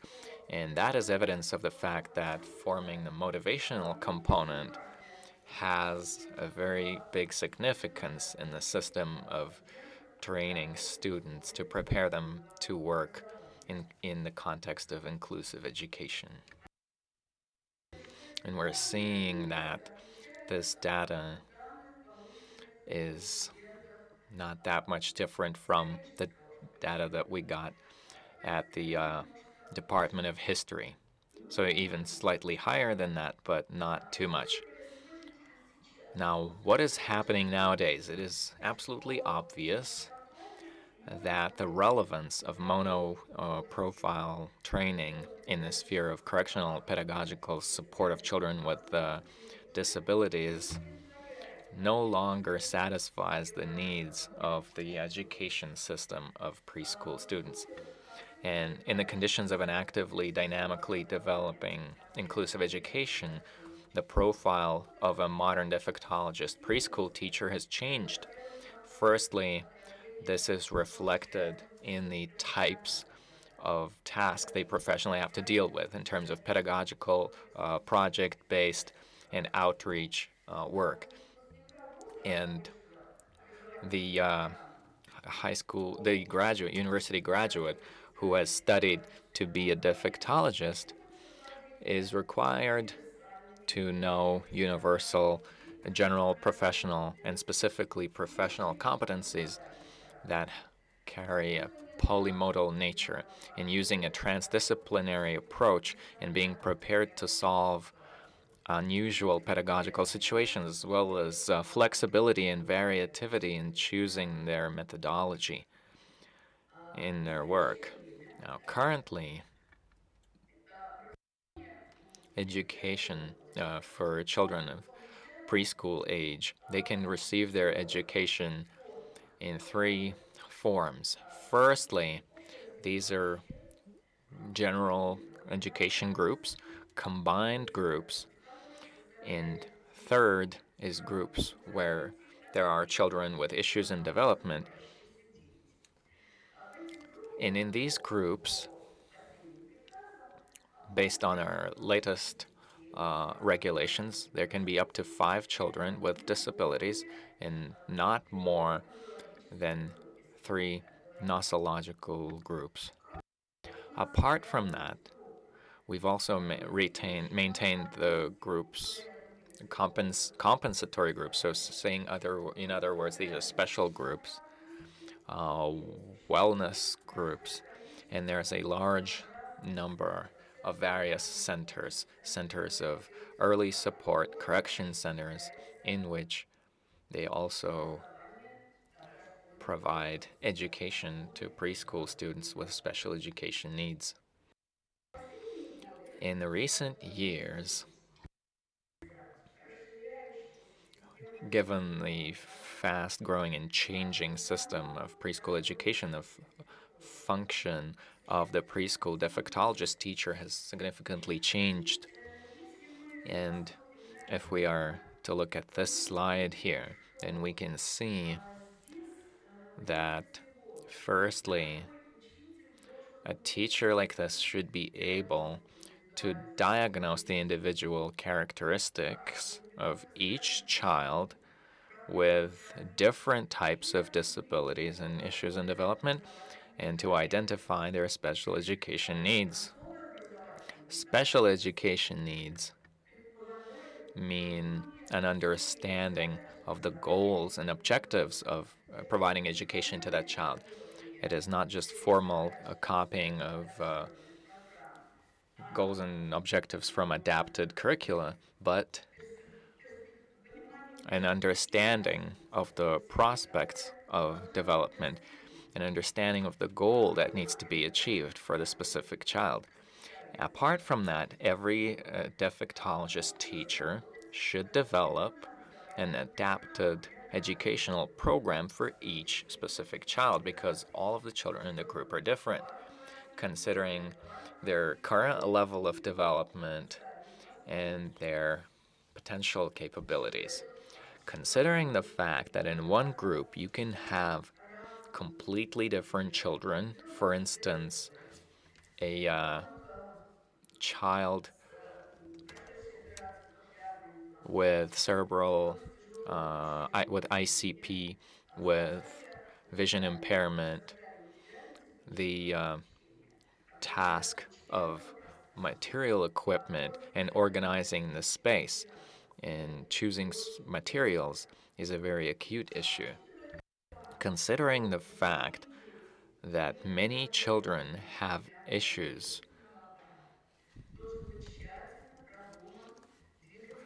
we should also think about how to rotate types of activity, which demands from the teacher specific knowledge in working with this category of children.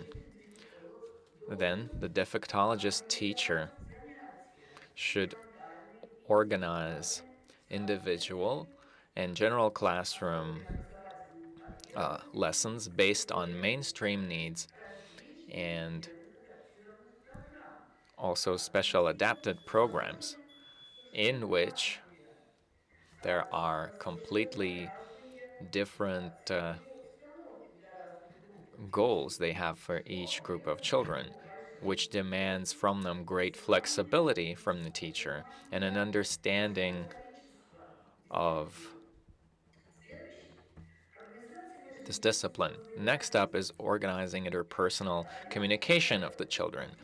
I'm seeing in literature, and I'm also hearing at various conferences that yes, inclusive education in preschool goes very well. The children talk to each other, they focus on the issues. These are great and effective ways.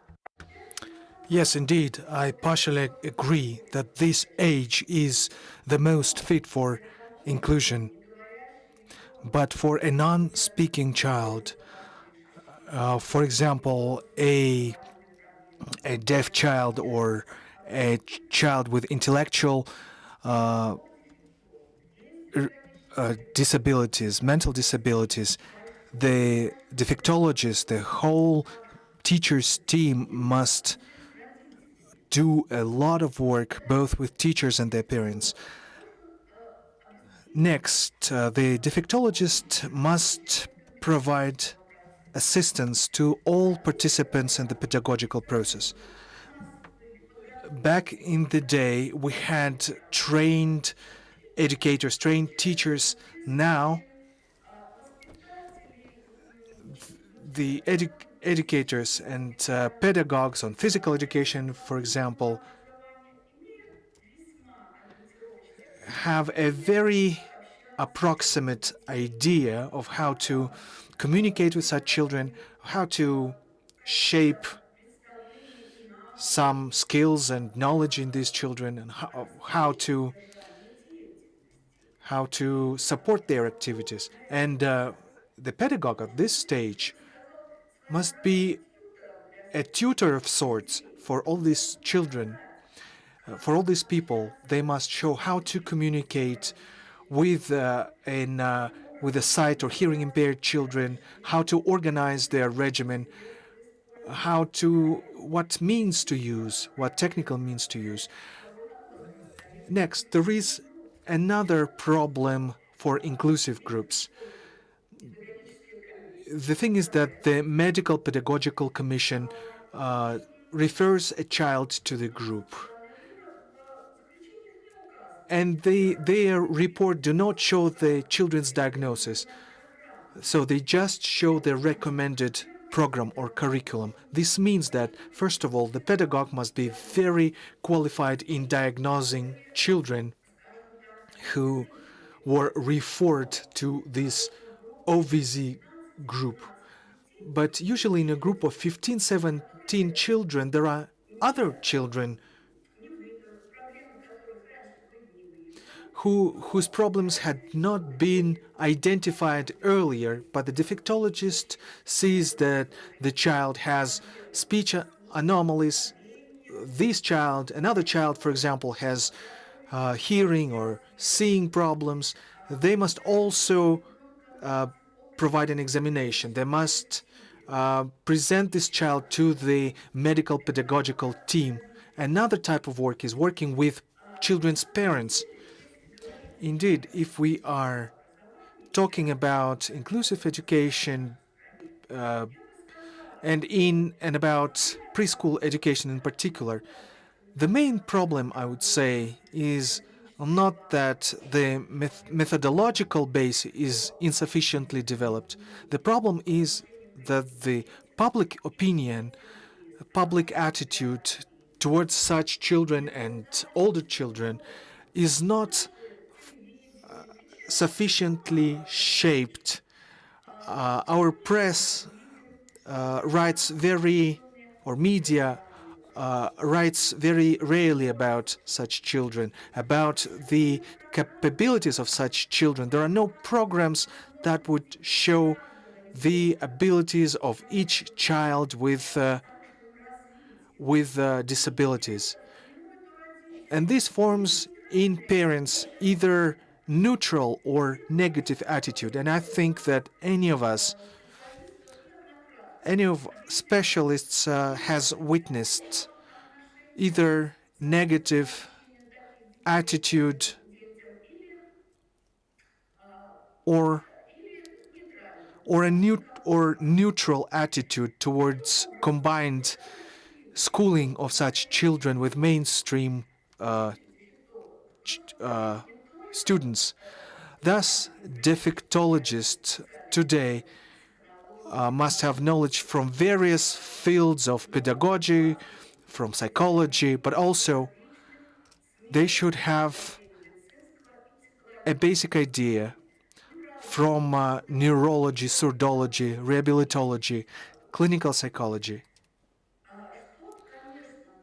which of course requires of the pedagogue to have a high level of universal, common, and specific competencies.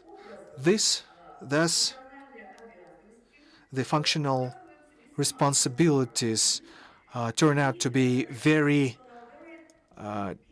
varied, and this requires reforming curricula, and which requires the shifting of focus.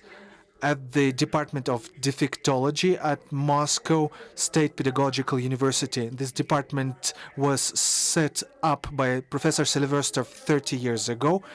So this department trains specialists geared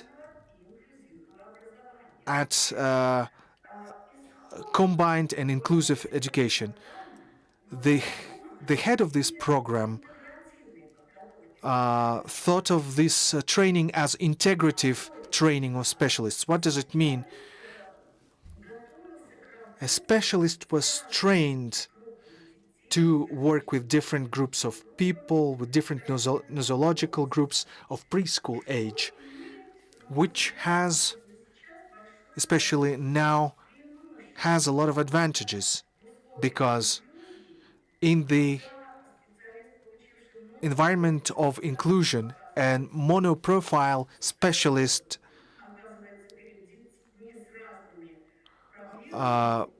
finds themselves in front of different children. They experience a lot of difficulties, whereas a specialist trained in different areas and who understands how to integrate these. So a specialist like that can achieve results in a quicker way. We have two programs, bachelor programs, defectology, preschool defectology, and another is medicinal pedagogy in. And so we have a lot of courses, integrative courses that, apart from the large block of special pedagogy disciplines. So I should not, of course, present the curriculum.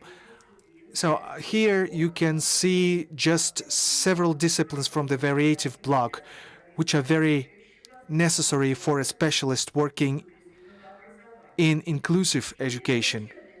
And medicinal pedagogy, which is geared at children at work with children with integrated developmental or multiple development defects or disorders, and for whom inclusion is very important, because it is this that gives the child the opportunity to get out of their home and to bring them into the society at a level that would be acceptable to the child. Also, analyzing our plans and curricula, we understand that the training of a preschool defectologist for the inclusive education system, and now we can say that for the mainstream education system, requires inclusion of a number of disciplines and modules that can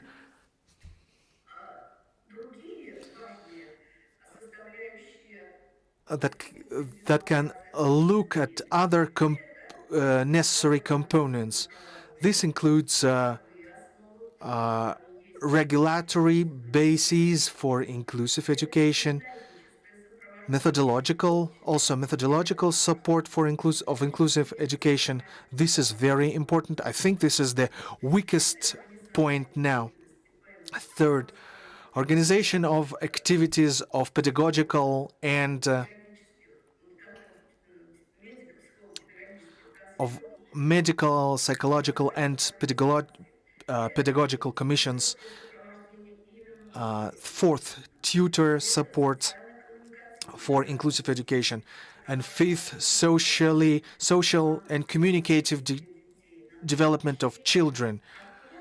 So this is training children how to communicate, and without the pedagogues, children cannot learn this.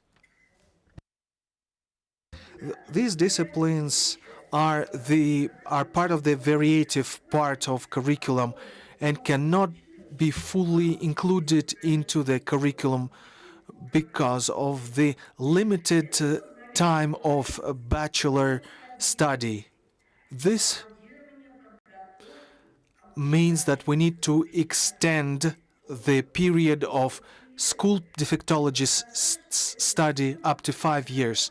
This topic has been raised in various conferences and publications because it is quite evident that training an inclusive education specialist, be it for a pre-primary institution or for a primary institution, in 4 years it is quite difficult.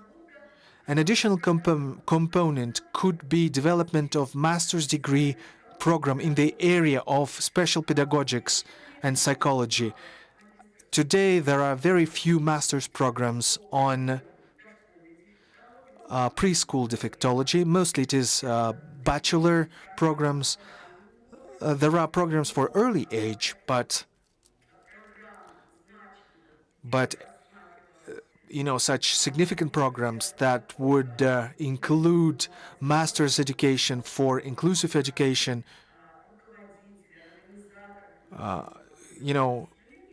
training of executives, training of managers of inclusive education. There are very few such programs. Our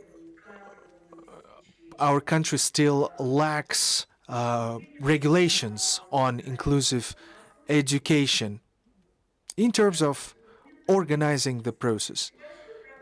And the big problem, I think, is the lack of methodological materials. I'm not talking about the defectologists, but I'm talking about educators and physical training teachers. Also, a very important point is establishing interrelation between the higher school and the realities of the preschool education in our country. Thank you very much. So we have lost the sound. Thank you very much, Lyudmila Adamovna. I very much hope that this conference involves faculty of colleges and universities who should be the flagships in advancing this field. I know that the Ministry of Education, the Department of Higher Education has circulated information, and I would like to have this topic separately discussed. I mean the topic of training staff. So we are very much beyond our schedule, and the next floor is given to Ms. Svetlakova, who comes from the Belarus State University after Maxim Tank, for shaping inclusive culture in pedagogues. Please don't forget about time. We have only 10 minutes. We are totally out of our schedule. And let us move. Afterwards, we will move to the question and answer session. But we will we will slightly change the format of the Q&A session. Good afternoon, dear participants. Can you hear me and can you see my presentation? Thank you. I would like to thank our distinguished organizers for this opportunity to participate. I would like to congratulate the center on the anniversary and give my best wishes to Rosa Ayjanovna. You are doing a very important type of work. Inclusive culture is one of the most relevant, most important areas in shaping education. The Convention of People on People with Disabilities guarantees all people education at all levels. Inclusion should not be limited only to high school, secondary school, or primary school, or kindergarten. Therefore, a person with disabilities should have an opportunity to study together with other children at school, and to also attend school sports and arts clubs as well, and to attend camps. In our country, we have inclusive camps, but these camps are very limited in number. The main reasons for that are the fact that there is no barrier-less environment, lack of professional competencies in pedagogues to work with children with special needs, lack of methodological basis. Also, the preparedness for inclusion is very low. The contradiction between the need to form inclusive culture and the lack of methodological basis, this is what caused us to choose this topic for discussion. An analysis of literature has shown lack of common definition of inclusive culture. In various research, inclusive culture is considered as a part of common culture of individual and society expressed in tolerant attitude towards each other. So inclusive culture is also seen as a system in this society. It is also seen as a component for professional culture and physical culture. In our study, we were based on a study by Tony Booth and Ainscrow, which looks at two aspects of inclusion development. Namely, the inclusive culture is the key part. Changes in it leads to changes in other areas, which enhances quality of inclusive education as a whole. Based on analysis of existing approaches, we singled out inclusive culture as a set of social ideas and skills of pedagogue which express their attitude to inclusive education, the acceptance of inclusive values, and readiness to include into inclusive wellness. We also identified 4 components of the inclusive culture structure. The cognitive component, axiological, emotional, and activity component.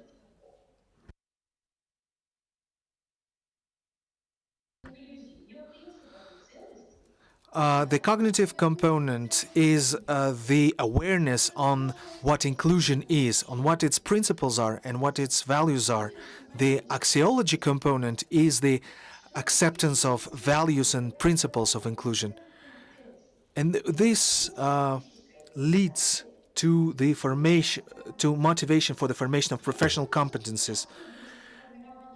To diagnose the peculiarities of the formation of the inclusive culture, we developed a questionnaire which includes 17 questions, each of them referring to one of the 4 blocks in accordance with the components of the inclusive culture. To analyze the data we obtained, we developed criteria which allows us to assess the results based on 5 levels, from elementary to optimal. The next area of research was development of technology for formation of inclusive culture among teachers of summer health camps and its techniques. The formation of an inclusive culture of a summer health camp is carried out in 3 stages for 3 development lines. Diagnostic, monitoring the features of the formation of the components of the inclusive culture of teachers, which includes preliminary, current, and final diagnostics. Informational and educational, a system of work on the formation of a teacher and ideas about the essence of the inclusive education and children with special needs, their abilities and their limitation and their special education needs, and forming competencies necessary for the practical implementation of inclusive education, and also the correctional direction, the identification and the destruction of stereotypes and prejudices in relation to children with special needs and development and disabilities, the formation of a positive attitude towards them, and the desire to work in conditions of inclusion. So the preparatory stage begins before the opening of an inclusive shift and involves work in all 3 areas. The main content is including continuing the work on forming an inclusive culture with all the staff, consulting teachers if difficulties arise.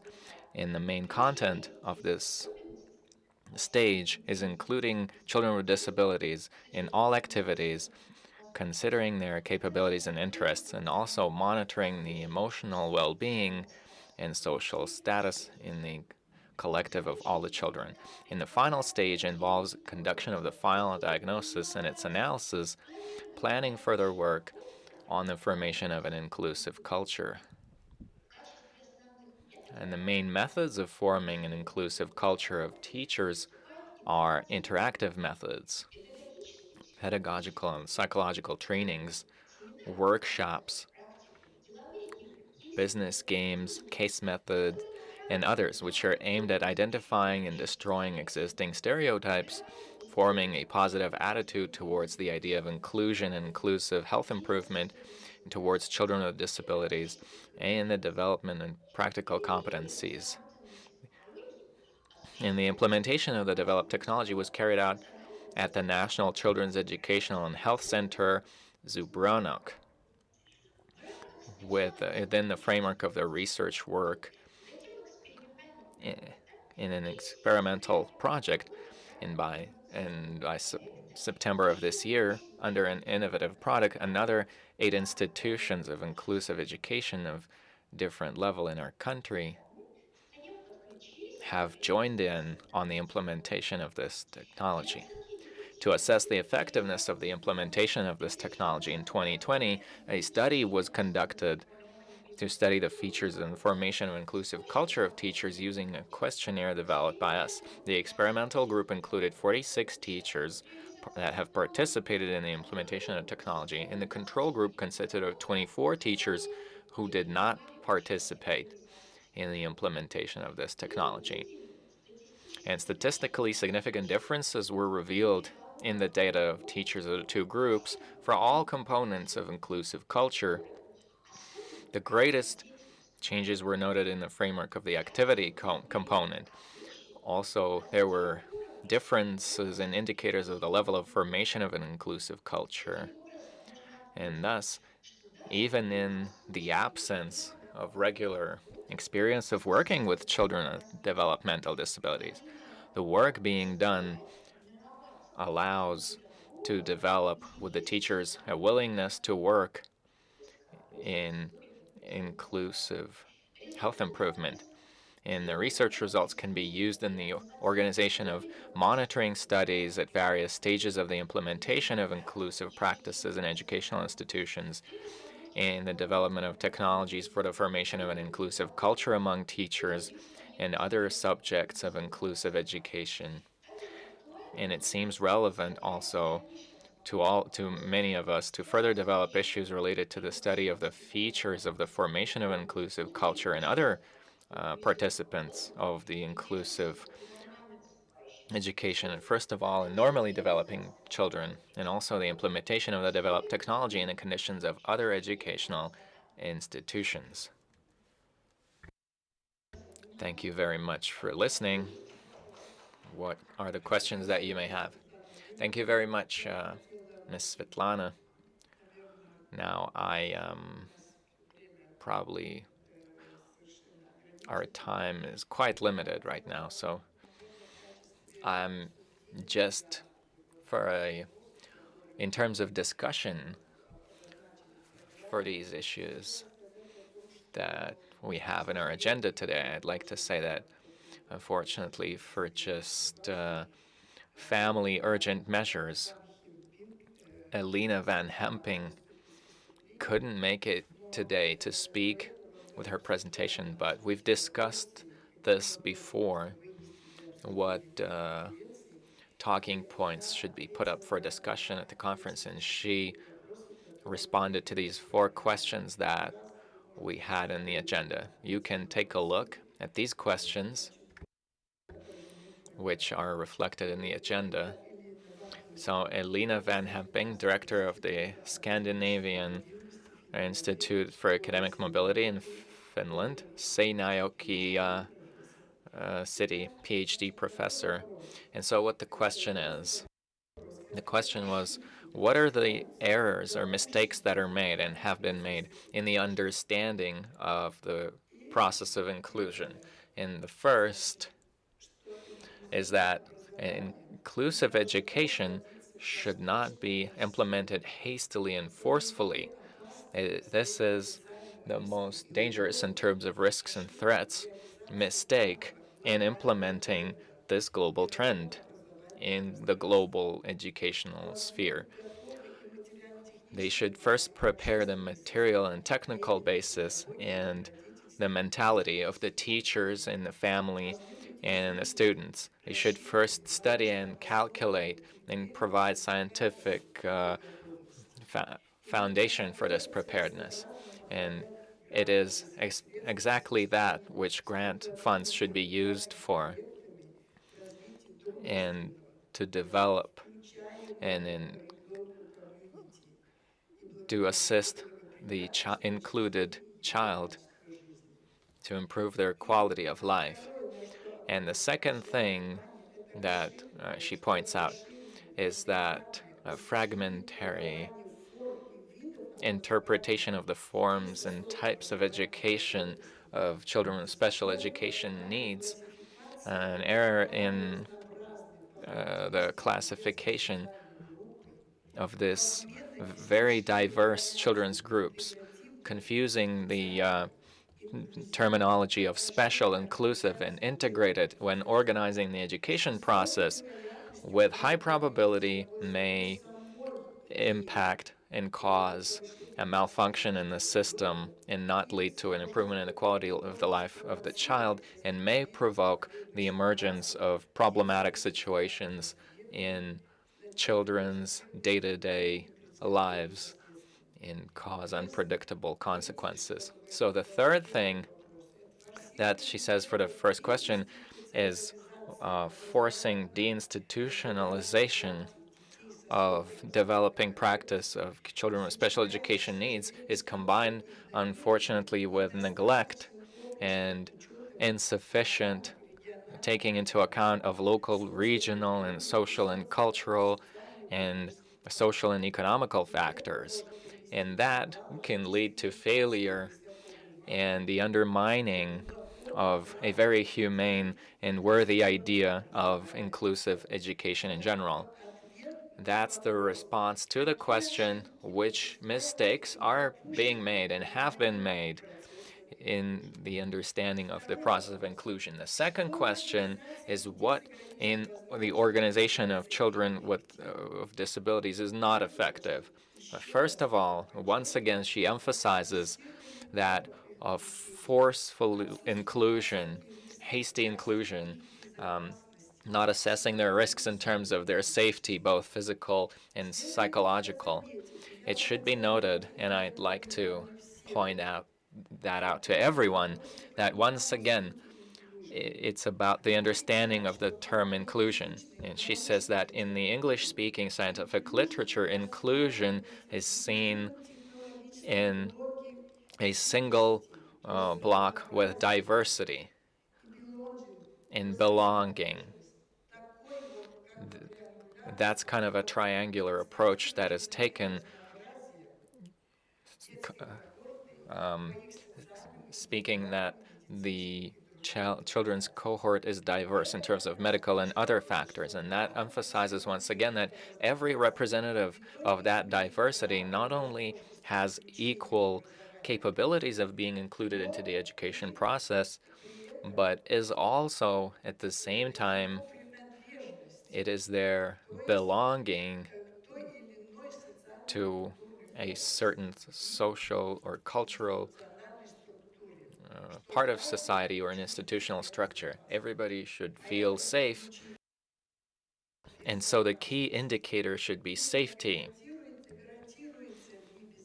Whether we guarantee this safety when we carry out deinstitutionalization in the care for children with special education needs, in this case, what she means is children with disabilities. And this is the main indicator. And so that's why when under the pressure of NGOs, they start to incorrectly form the understanding of parents about that special schools are segregation and so forth, maybe we should start thinking about the safety and the comfort of these children. And Lola from Uzbekistan said it right, that many parents, and still it goes on in Uzbekistan, would like to have their children go to special schools. And it's the same here in Kazakhstan, but we don't have enough in terms of numbers of these organizations. We don't have enough organizations like that. And that was, of course, one of the issues that was set forth in the roadmap initiated by Aruzhan Sain. And work is ongoing on that roadmap with all three ministries. The third question, to solve which issues of the state should the system of education allocate the funds to, which are allocated to scientific research. And here, I hope that at this conference, we have professors and teachers participating in the National Academy of Education and Nazarbayev University, that it will help broadcast into the English-speaking world the results of research of the leading Kazakhstani scientists and centers, such as the magazines, and they should also publish the works of teachers working in universities. We should definitely take part in developing conceptual approaches and efficient tools to protect the children. And it's important to rely on advanced international experience, but taking into account the adaptation and verification to see how how suitable this international experience is to the environment. So you can't just see that, oh, hey, in America they do this or that, or in Australia they do this, so let's just do that. Unfortunately, that trend is present nowadays, and that's something you can't do because there is a certain local mentality, and there are certain traditional people's values in their own philosophy, and that is why the perception of other people's culture in its implementation can cause certain types of unrest. So, of course, it is suggested that it would be feasible to first build basic competences and academic awareness about the fact that inclusion with government servants and other stakeholders involved into the discussion of inclusion, holding summer and winter schools, but with modern, interesting, and interactive methods of immersing into the issue. So we definitely should study the interpretation of the phenomenon of inclusion and not have it boiled down to just making everything the same. So social copying doesn't really work. And of course, the fourth question is to solve which issues should the legislative acts be geared to, is to solve practical issues which have been voiced and founded by experts, specific issues on ensuring the quality of life based on indicators of social well-being. Do we have these indicators or not is a big question in itself. Further on, what should the legislative acts be aimed at? At factual interagency cooperation and the coordination of practices of the public sector, and the private sector, and NGOs, and the especially for the especially sensitive children, there should be a consensus in the legislative documents, especially in terms of determining the key figures. So that is the generalization, so to speak, of the results of the first session on defining what inclusive education is and what inclusion is, what the process of inclusion is. That it's about the past, the present, and the future. And I hope that in the first session we were able to open up these issues. And now we announce a break.